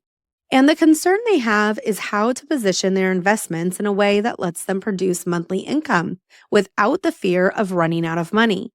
Generally, when most in this group are thinking of this next financial transition, they are reviewing their investment accounts, Social Security statements, and are asking a lot of questions. Where and when do I start drawing income from each of these accounts? How will I be taxed on this money? What will happen once no more money is being contributed into my retirement accounts, especially when the market goes down and I still need to draw out a monthly income? If you were to sit with a financial planner or advisor, the common recommendations around how to prevent the potential of running out of money from your investment account while taking monthly distributions or needing income annually is to stick to the 4% rule. If you haven't heard of this rule, it stems from extensive research and analysis done over the years on stress testing thousands of simulations to answer the million-dollar question. What is the safe number or percentage of account value to use as a general recommendation that theoretically allows you to maintain around the same value of wealth on your assets that are tied to the stock market while pulling money out monthly or yearly? Let me explain this more. Here's a hypothetical example. Let's say you had $1 million to start with in your retirement account, and you are going to utilize the 4% distribution rule. At 4%, you would stick to drawing out about $40,000 a year from the account. Because your account is tied to the stock market, you're also hoping the account earns a 4% return, which would keep it near the original value. Now, while there is some debate as to whether or not the 4% rule will continue to hold up, the reality is planning to live simply off a predetermined static percentage, such as 4%, is not, in my opinion, the most effective way to create a retirement income plan. It can also become the least tax-efficient way to go about it. In a brief income planning video I created to visually break that down, you'll see some major landmines you could run into attempting to simply use the 4% rule as your core approach to withdrawals and preserving your wealth. I also offer what I believe can be a better way, one which I'll start to cover in this chapter, to approach income planning. Watch my income planning video. You can go to vimeo.com/8699-16650/E4609-850D2, or you can reference page 75 in the physical book. Before I do, let me introduce you to the frameworks we use. It helps our clients reposition their assets in a manner that oftentimes allows them to increase their distribution rate while protecting against the possibility of running out of money. To help you grasp this idea, let me ask you a question. Have you ever watched NASCAR? Clearly, I'm not an educated fan when it comes to car racing, but I've seen it enough to notice that in all races, all cars fight for position and are often mere inches behind each other. But why is that? What exactly is the point of being that close to a car in front of you while driving 100 miles plus per hour? Part of the reason is they're doing so because the concept of drafting. With drafting, the car behind gets close enough to the car in front in order to be able to draft off that vehicle and reduce the overall effect of drag on that car. In other words, the car behind takes advantage of the aerodynamics of the first car. The pressure or headwind is reduced on their vehicle, thus allowing them to use less gas and have less pressure on their vehicle's performance. And while that's an effective technique in car racing, it is equally, if not more effective in creating a retirement income stream for your assets. In a nutshell, this concept is positioning your assets in such a manner where your fixed income assets, such as your Social Security, pension, etc., are in the front of the race, producing fixed monthly income. Then, your market-based assets are divided into two buckets: an aggressive, depending on your risk tolerance and risk management plan bucket, and a more conservative, stable bucket. In so doing, and depending on the gap of income still needed from what your fixed income does not cover, we can take those distributions from your conservative bucket in times when the market is flat or losing value from your aggressive bucket in times when the market is gaining value. Doing this can allow for a much more effective and streamlined distribution system to occur in retirement. This can allow you to eliminate the negative and investment draining effects of reverse dollar cost average, which is potentially running out of money. This can also allow for more efficiency by being able to control where the distributions occur from and when. The key to doing this correctly, however, comes down to being able to position size effectively, meaning you want to think of what percentage does each bucket based on your short-term income need, the next 12 to 16 months of living expenses, and upcoming purchases. Then, depending on what type of aggressive investment strategies you've selected, review what would happen to that bucket in worst-case scenario, or what the maximum downdraw of that investment would be if the market were to crash. If you know your aggressive account could stand to lose as much as, say, 40% and expect an average for it to take up to 3 years to recover, then you would allocate enough into your conservative bucket to buffer out the time it takes to recover from such a loss. Recovering from losses in an investment account when there is no more money going into it is dollar cost averaging. It will look and feel a lot different than it did when you saw market losses and were working, not dependent on your investments and adding to those accounts every single month.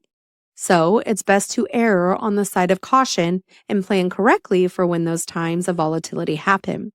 Also, this is why I recommend having a risk management plan in place as opposed to a traditional money management approach to your investment portfolio. If you're asking what risk management is and you already have advisors managing your money today, then that means 1, you're probably not working with a risk manager or else you'd be learning about it from them. And 2, you need to become educated on your investment strategy and what to expect in good times and bad. The key to creating an effective income plan is fourfold. 1, assess what your monthly expenses will be, factoring in room for discretionary spending. 2, take inventory of the fixed income streams you have and when the right time to elect to turn on the income from them will be. 3, determine what, if any, monthly gap in income that creates. 4, position size correctly between your short-term cash position and your conservative and aggressive investment accounts. Notice how the framework here is not about what type of investments you own as much as it is about the position size effectively across the board in order to have the optimal cash flow experience throughout your retirement. What you own is important, but how you manage what you own is equally, if not more important. As you can see, there's both an art and a science element to effective income planning. But how far ahead can you effectively plan? Have you ever heard someone talking about a 30-year financial plan? Contrary to popular belief, there's no such thing. Instead of thinking in terms of a 30-year plan, I believe it's much more effective to maximize the financial position you're in today. You do so by first putting together a strong defensive financial plan to protect your wealth and earning potential. Then implement 30 one-year plans. Having 30 one-year plans as part of your short and long-term goal allows you to adjust and course correct in a forward motion. This again is the exact framework and process we take all of our clients through during 3 simple client meetings. This helps you go from where you are today to having a complete financial transformation.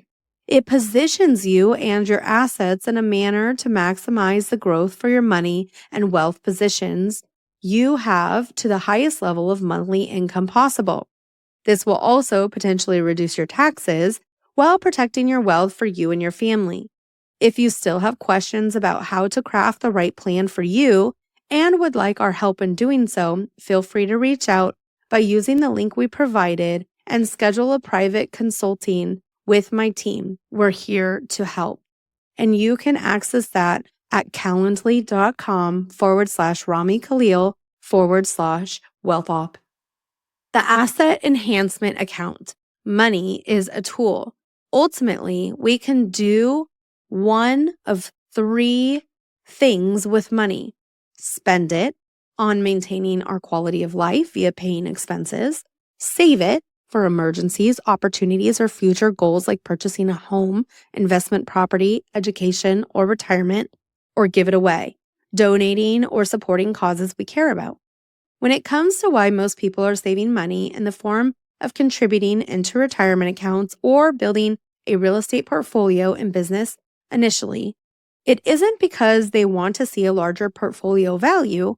Rather, they want to know that if they ever decided to or need to stop working, they have an asset that can produce the income to enjoy their life. Again, whether they realize it or not, this is an income-first objective. Eventually, I believe everyone comes to the same conclusion, that they are only as wealthy as their income, net of expenses, states, and not what their net worth states. There's very little value, time freedom, and higher quality of life experiences in being or staying asset rich and income poor. So, with that objective front and center, What if I told you there's an additional account that has a 100-year track record of being a place where you can contribute after-tax dollars into and receive a guaranteed return year over year, no matter what? One that makes you eligible to receive yearly dividends, profits, in addition to the guaranteed return, which also has a 100-year track record of being paid out to account holders regardless of stock market ups or downs, wars, inflation, and interest rate changes. This contract account grows on a tax-deferred basis like Roth IRAs, but allows you from year one to access the cash in your account without having to pay any income tax. So you never have to give up liquidity. It also provides a guaranteed tax-free inheritance to your kids. And more important than anything else, what if I told you there was an account that, when structured correctly, which is the key, and paired with almost any investment portfolio, with the objective of producing maximum income, could enhance that income by 30 to 70% more year over year without fail? The long story short is there is such an account, and it's called dividend-paying cash value life insurance, or what I refer to as the asset enhancement account. There are very few financial products or growth strategies as misunderstood and underutilized as cash value life insurance. Yet when properly structured, these dividend-paying contracts can provide immense leverage across the board in an individual's financial life. The reason for this tie back to the 4-year key metrics we discussed earlier when evaluating different investment strategies: growth, tax advantage, leverage, and liquidity. Many of the wealthiest and most affluent families in the world use these policies to enhance their income and wealth while ensuring that future generations inherit that wealth, unscathed from excessive taxes and unnecessary volatility. Think about the 3 main types of financial institutions we all do business with: banks, investment companies, and insurance companies. While we go to the banks to open checking and savings accounts, as well as to obtain loans, we often go to investment companies or custodians, financial institutions like Fidelity or Charles Schwab, to open brokerage accounts or retirement accounts that allow us to invest our money in securities like stocks and bonds. However, where do we go when we want to transfer the risk of loss away from ourselves, our families, and our possessions? When we want a guarantee that if a loss was to occur, where would we be able to replace the value of what was lost? For that, we often go to insurance companies. Insurance companies are the ones we work with to transfer away risk that we don't want, risk we don't want to self-insure. Meaning, if I don't have car insurance and I crash my car, I would be responsible for having to purchase a new car that's worth what my vehicle was worth, and possibly covering costs for other property damage or bodily harm. To self-insure is to take on the risk of having to replace the value of something lost by paying out of pocket for that thing. Obviously, we don't drive a vehicle without insurance. That's illegal, as not only would we be responsible for losses to ourselves, but potentially to others if we were to be involved in an accident. We insure our homes, our properties, and hopefully our lives, our ability to earn income for ourselves and our families through health and life insurance. The point here is that we protect what's valuable to us, and we protect what we love. We transfer away the risk of loss by purchasing the appropriate protection. I've seen people lose thousands to hundreds of thousands of dollars by only thinking about financial offense and never thinking about financial defense. Now, when most people think about life insurance, they think about death, and rightfully so. So ultimately, life insurance was and is used as a tool that would replace the income lost to a family in the event that a primary income earner was to pass away. To do so, one could choose between 2 primary types of life insurance products: term life insurance or permanent, often referred to as whole life insurance. The goal of the remaining portion of this chapter is not to recommend specific products, terms, or product structures and writers, but rather to give you a working knowledge of the overall use case and concept of life insurance and how to evaluate these strategies correctly. This is one area where you'll want to make sure you are working with real, comprehensive financial professionals who are not just insurance salesmen looking to make the highest commission. The most common of these is term life insurance.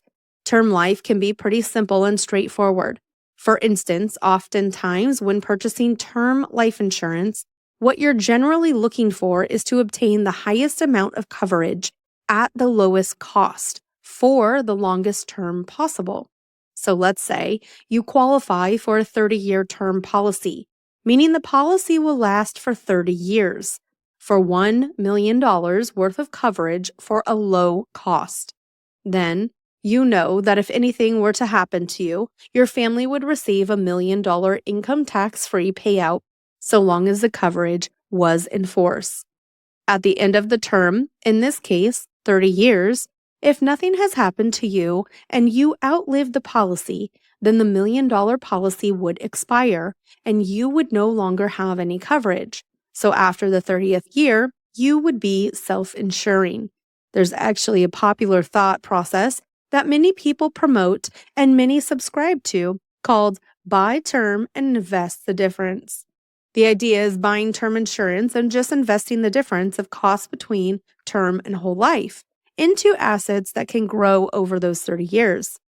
In doing so, your goal and hope is that when your term insurance expires, your assets will be more than enough to replace your income in the event you were to pass away. One of the many challenges I see with this line of thinking is that it's very assumptive and not based on guarantees. Assumptions. Your wealth grows and is large enough to replace the role of your life insurance. You know the accurate cost of living increases and how much your family will need 20 or 30 years from now. You have an accurate picture of your family's future living situation and what your desires are to help them at that time.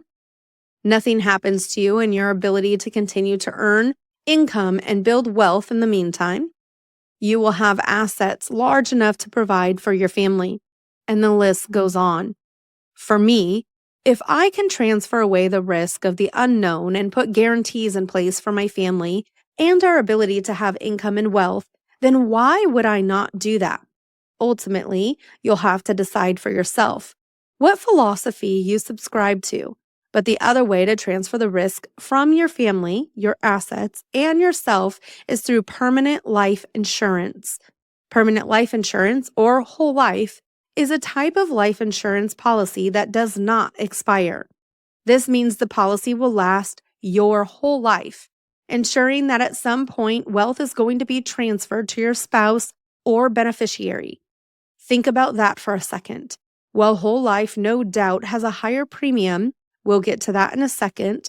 When you establish a whole life policy, you guarantee that no matter what else happens in life with the financial market or other assets, your beneficiaries will receive a lump sum income tax-free inheritance.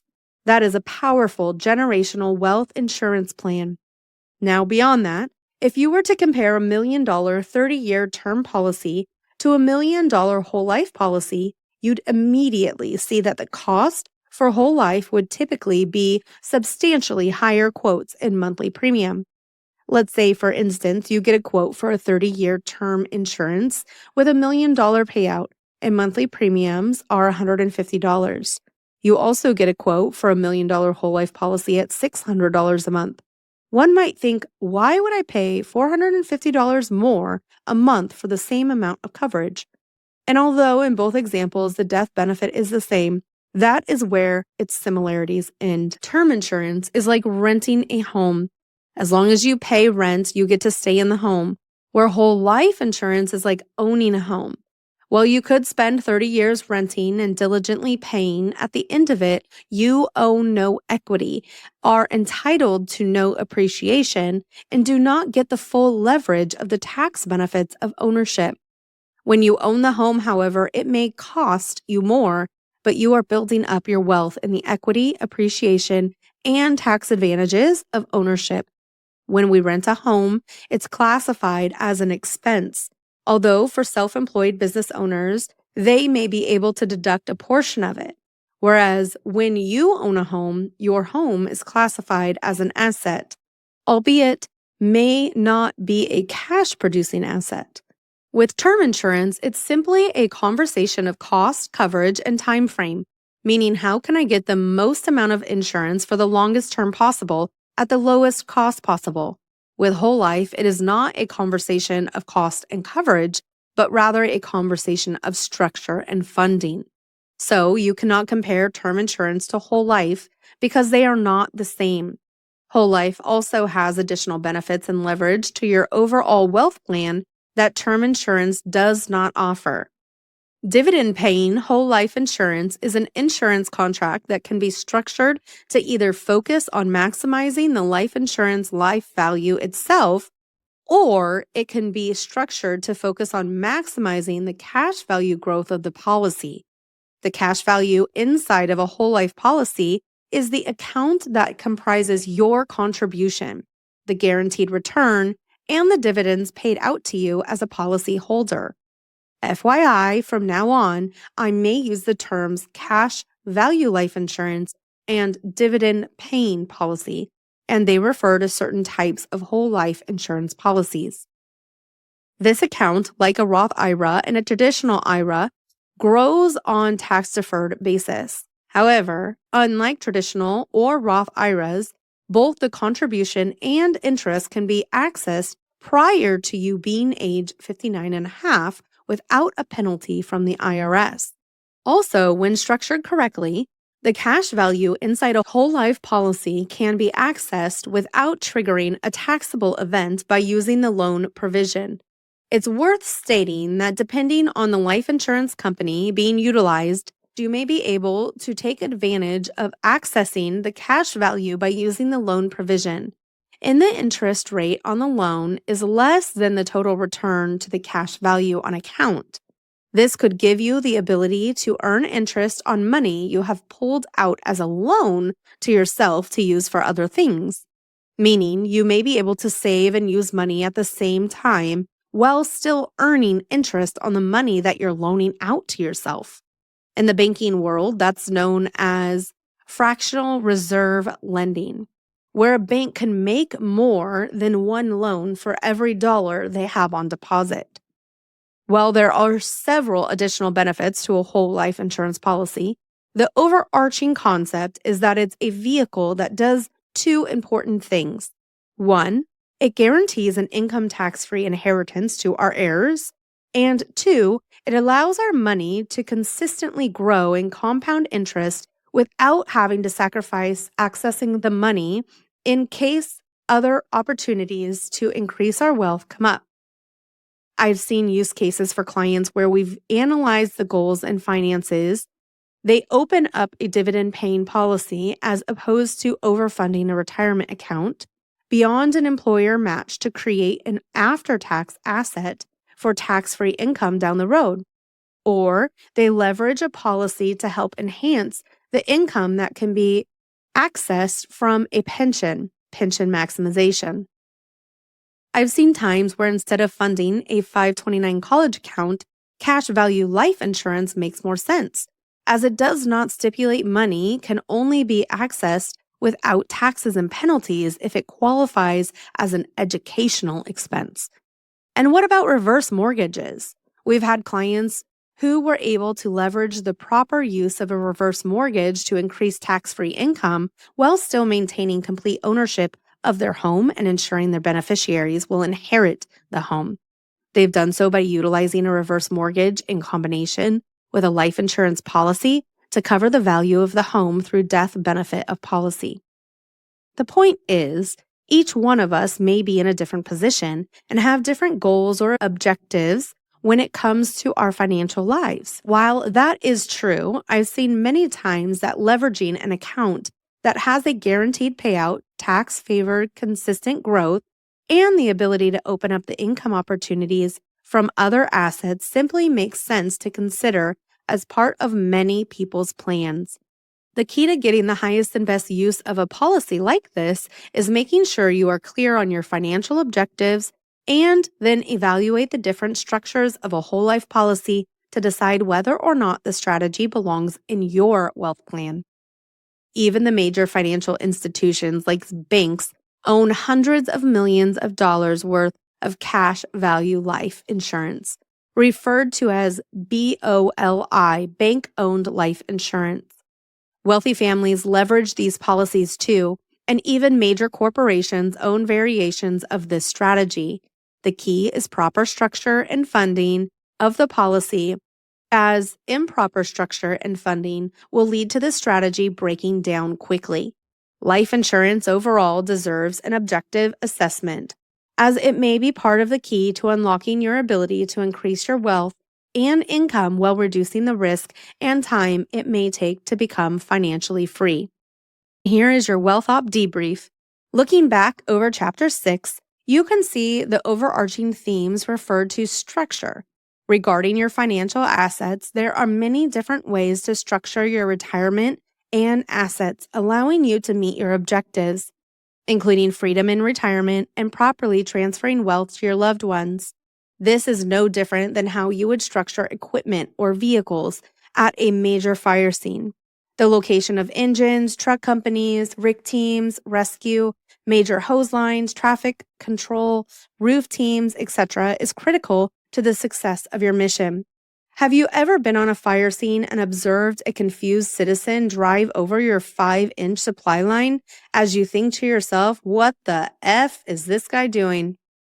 The way to succeed at a large fire event is for equipment to be placed correctly and managed properly.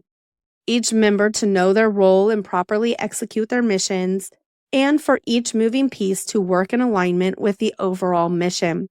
Rescue, offensive tactic, defensive strategy, etc. If anything or anyone is not working on the same page as the incident commander or any personnel goes rogue, it can jeopardize the entire mission and risk the safety of other first responders, the public, and property. So as you build out your retirement plan, make sure you understand the structure and the role of each piece of the puzzle.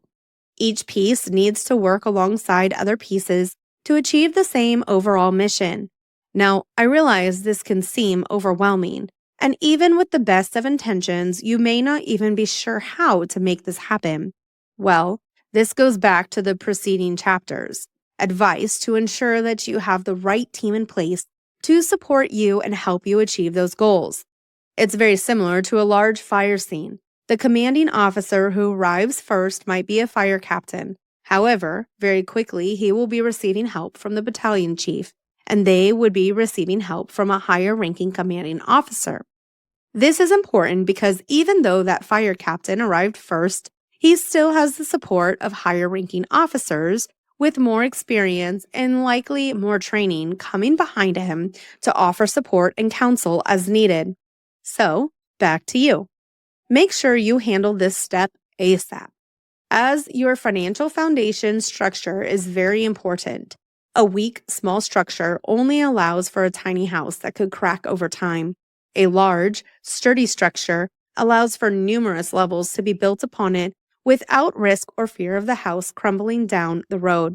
If you need help, get help. This is not the step to be prideful or worried about how someone may view you. Get the right people around you to support you and your family's goals and allow for a successful mission to be completed. You don't want to look back many years from now and think, damn, I wish I had just gotten help when I could have. Once you're retired, it's very hard to course correct the ship, just like it's difficult to move equipment on an active fire scene or reposition patrol cars lying down the street during a massive critical event. Arrange the pieces before they arrive on scene. Structure your major event properly, surround yourself with the right people, and let's all go home safe and enjoy our well-deserved retirement. Any questions? Chapter 7, Putting It All Together. Overall, the goal of this book was simply to introduce you to several principles and concepts and start the conversation about building wealth with first principles in mind. We went over how income first investing allows you to start asking the right questions about your approach to investing and to assess the growth and tax environments your money is currently in. I also want to point out that there are strategies such as risk management for your investment account tied to the stock market and after tax accounts such as a Roth IRA and cash value life insurance. These strategies can help you and your family grow and protect your wealth while increasing the ability to produce more income. To really reduce the time it takes to reach financial freedom, you're going to want to sit down and create your specific wealth plan. Start with taking an inventory of where you are today, where your money is currently going, and what your major financial goal is based on that. Are you already financially free, meaning you have achieved the definition of wealth we discussed? Or are you still working towards that? If you're still working towards it, do you have the guidance and help you need to become clear on what to do next? If you'd like my help or help from my team, I've provided an application link where you can reach out to apply for a one-on-one consultation. As this book comes to a close, I would like to have one more important conversation. While much of what we've discussed has to do with passive investing, meaning strategies you can use while you're actively working and saving money, the reality is, I believe that if you're willing to make the jump from passive investing to active investing, you will greatly open up a world of potential wealth and freedom that no one investment strategy or financial plan can offer. What do I mean by active investing versus passive investing? Let me break this down. While you're in phase 1, working and earning income through your profession, you're saving a part of your income in place like checking and savings account. But when you contribute a portion of that income into your mutual funds via retirement accounts like Roths, 401ks, 403bs, 457bs, etc., you are passively investing. You are using money and time investing for the long term to try and create wealth. But when you're actively investing, you use money and skill sets to create wealth. Active investing is where you use skill sets you've learned to increase wealth, like building an online business, investing in specific types of real estate, or learning how to trade the stock market. When you use specified knowledge, skill set, and leverage, which are systems and strategies that can allow you to multiply your money quicker, you enhance your returns on investment and dramatically reduce the time it takes to grow those investments. The reason active investing can create such dramatic wealth in such short times compared to the traditional 30-year plan most folks are on is because active investing gives you leverage, whereas in passive investing, there's almost no leverage. You see, while you're working, and make no mistake, there's absolutely nothing wrong with working, you are using the traditional wealth formula. The traditional wealth formula is money plus time plus compounding interest equals wealth. And while that formula still works to some degree, it is not the only or the ultimate wealth formula. However, in hundreds of real-life examples, I've seen that the ultimate wealth formula is this: skill set plus leverage plus money plus time plus compounding interest plus tax advantages equals wealth. Simply stated, when you possess a specific skill set and use leverage correctly, leverage can also be stated as the ability to access more value with less capital. You can accelerate the time it takes to create results. The good news is you can choose to be active or passive in each asset class, but I advise that you choose what asset class you're going to focus on to create wealth first. Very carefully and with some guidance, many people say they want to diversify their investments, but I'm going to share a secret I learned about creating wealth that I hinted at earlier in this book. Concentration is how you create wealth. Diversification is how you preserve it. You have to choose an asset class, choose to be active or passive, and then develop the habit of being able to focus. Don't get distracted or chase other people's dreams because of the highlights you see in their lives. If you focus and learn how to be active in whatever asset class interests you the most, business ownership, real estate, or paper assets like stocks, then the results you create will make room for you to diversify your time and money into other things. If you are perfectly happy with your life and the path you're on now, then this may be of no concern to you. But if you know you want or need to accomplish more or change the trajectory of your financial life, then it may not be about simply implementing a better passive investing strategy. It might be about learning how to become an active investor. To see a visual walkthrough of this conversation and a powerful example I give to one active investing and one passive investing strategy I use to create 30 years of market returns in less than 10 years, go to calendly.com/Rami Khalil/wealthop. Now, are you ready for a summary of your action steps? Chapter 8, Action Step Framework. We want to give you a brief framework or action steps to help you create your very own retirement operation plan. These steps are meant to give you a quick reference guide to determine where you're at in the process of creating true generational wealth for yourself and your family. These steps will also give you a common language when discussing your path to wealth and give you additional guidance to ensure you stay on the right path. We are here to help you along the way and would love to be your advisors to help in this process. If you don't want our help, we still implore you to find the right advisor and mentor to help you. As much as first responders are naturally independent and good at handling critical situations, creating generational wealth is a process you'll want to get help with. Please don't do this alone. Find a mentor, advisor, and even better, a group of like-minded individuals to keep you accountable in this process. You get the point. So now let's make this happen. Here's a quick guideline to help you going forward. Reference guide to build wealth step by step. 1. Do a financial self-assessment, a scene size up, if you will, by using our WealthOp self-assessment form.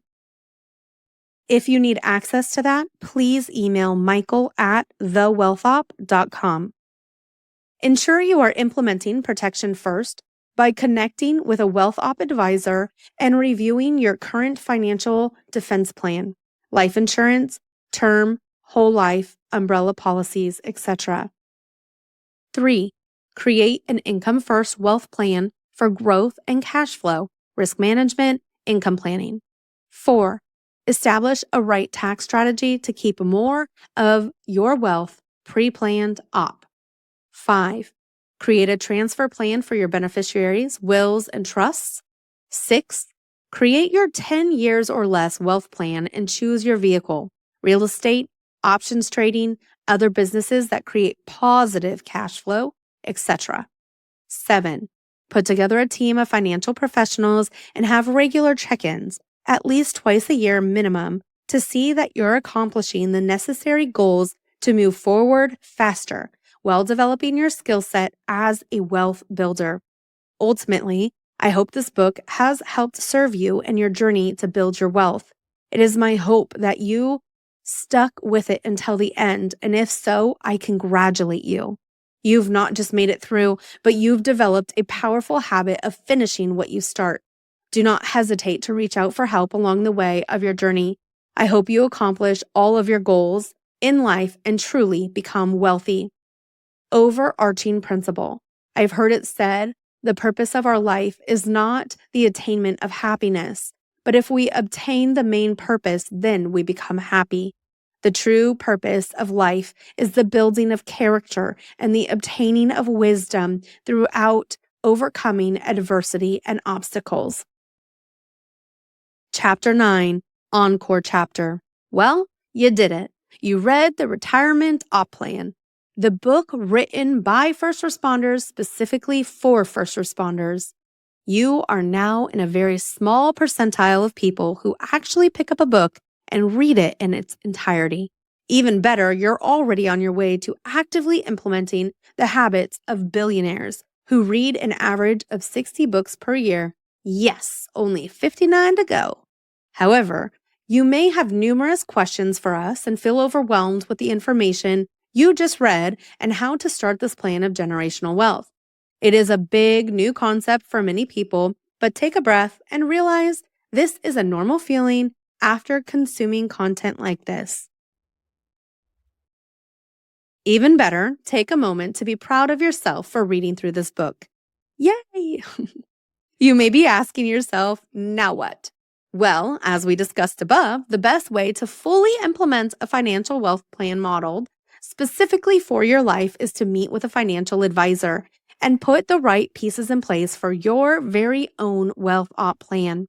Now, not just any financial advisor. You must find someone who truly understands first responders and the intricacies of their careers and pensions. This would be an advisor who also understands the wealth game, how to build legacy wealth, how to actually achieve wealth while still working at your department. Take a moment while reading this section to pick up your phone or scan the QR code on page 104 or go to the link calendly.com/Rami Khalil/wealth op to book an appointment. The information you do not implement will not help you. Writing this book was a way to make sure there's a comprehensive resource for first responders. But working with first responders one-on-one through our firm has allowed us to have the greatest impact on our clients' lives.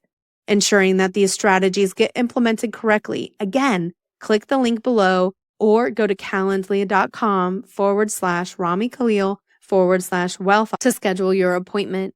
If you have a different advisor, take a moment and book an appointment with them now. Either way, make the appointment now. Don't wait. Really, stop. Put the book down. Stop listening, pause, and go book the appointment right now. Start building your wealth plan. The bottom line is this. If you don't start taking massive action, you'll find yourself in the same exact place years from now, wishing you had. Be the person who is willing to change your family's financial legacy. Be the first responder who doesn't shy away from difficult situations or conversations. And start working on your generational wealth plan today. Be the one in your family who will course correct the ship, allowing for more financial and time freedom.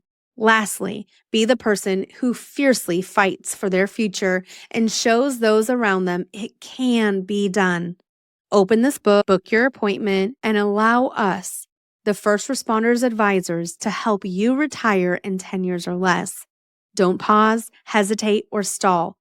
Great change only comes with the willingness to face the demons, make the changes in your foundation, and put protection in place, and create a plan for generational wealth for your family. Be the change. Act now. Make a difference. Let's go. Respectfully, Rami Khalil and Michael Peel.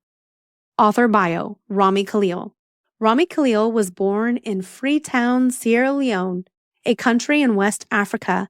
Rami moved to the United States in 1994 due to a civil war that left his home country in social and financial chaos. After immigrating to the U.S. with his mother, father, and 2 sisters, he grew up with his family, including a younger brother born in America in North California. Rami grew up with a passion for finance and a desire to learn about investing. He went on to become a licensed life insurance agent and then financial advisor. Specifically, over the last 8 years, Rami has worked closely with retirees to help create personalized financial plans that allow them to transition into retirement with more confidence and clarity than before. My focus is in helping my clients understand how their investments can be positioned in a way that serves their goals and protects the wealth they have worked so hard to acquire for themselves and their families. Comprehensive planning means going beyond a financial product conversation and focusing on a plan that encompasses the 3 main phases in our clients' lives and educates them on how to plan accordingly for each. We help our clients then create an income plan and investment strategy that protects their wealth from factors such as taxes, inflation, interest rate concerns, and market risk, as well as taking their estate plans into consideration. Today, Rami lives with his beautiful wife, Shelly, and their twin boys in Southern California, where they continue to grow their practice, helping clients across the U.S. learn how to become retired and free.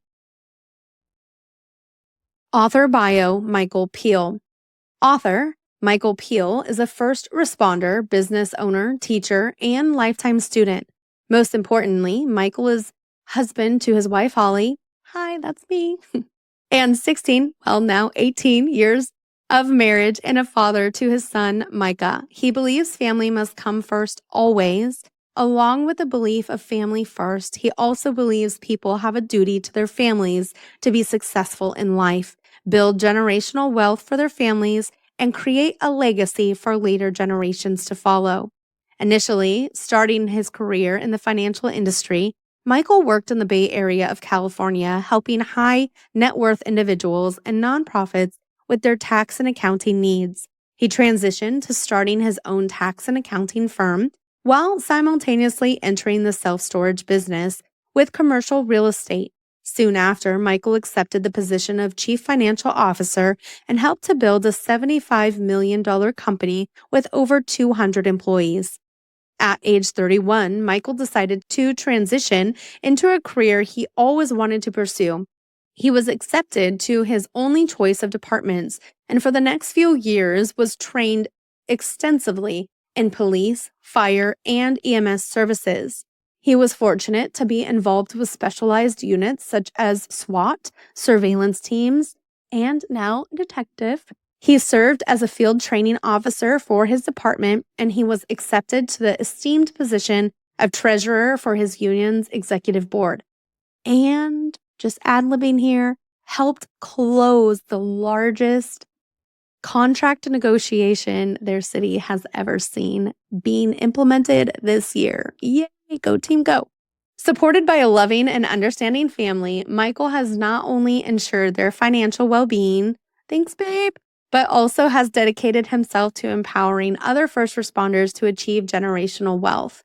He has a unique perspective as both a financial expert and a first responder and actively pursues opportunities to guide and educate others, helping them navigate the complexities of financial planning and wealth building. Michael's story is a testament to the power of following one's dreams and making a positive impact in multiple spheres. Through his unwavering commitment to service and financial empowerment, he continues to inspire and uplift the first responder community and will never stop until this message of hope and financial freedom is delivered. At his core, he believes financial freedom is available for all first responders and is unwavering in his desire to help them alongside that journey to truly create generational wealth and an amazing legacy for their families. And that concludes your Audible reading of the Wealth Op Manual, The First Responder's Guide to Retiring in 10 Years or Less by Michael Peel and Rami Khalil, read by Michael's wife, Holly. And hope to see you guys soon in one of the retirement or pension analysis appointments that you can schedule with Rami, Michael, or someone on the Wealth Op team. Again, to book that, you can either email Michael at thewealthop.com or head to calendly.com/Rami Khalil /wealthop. We'll see you guys there.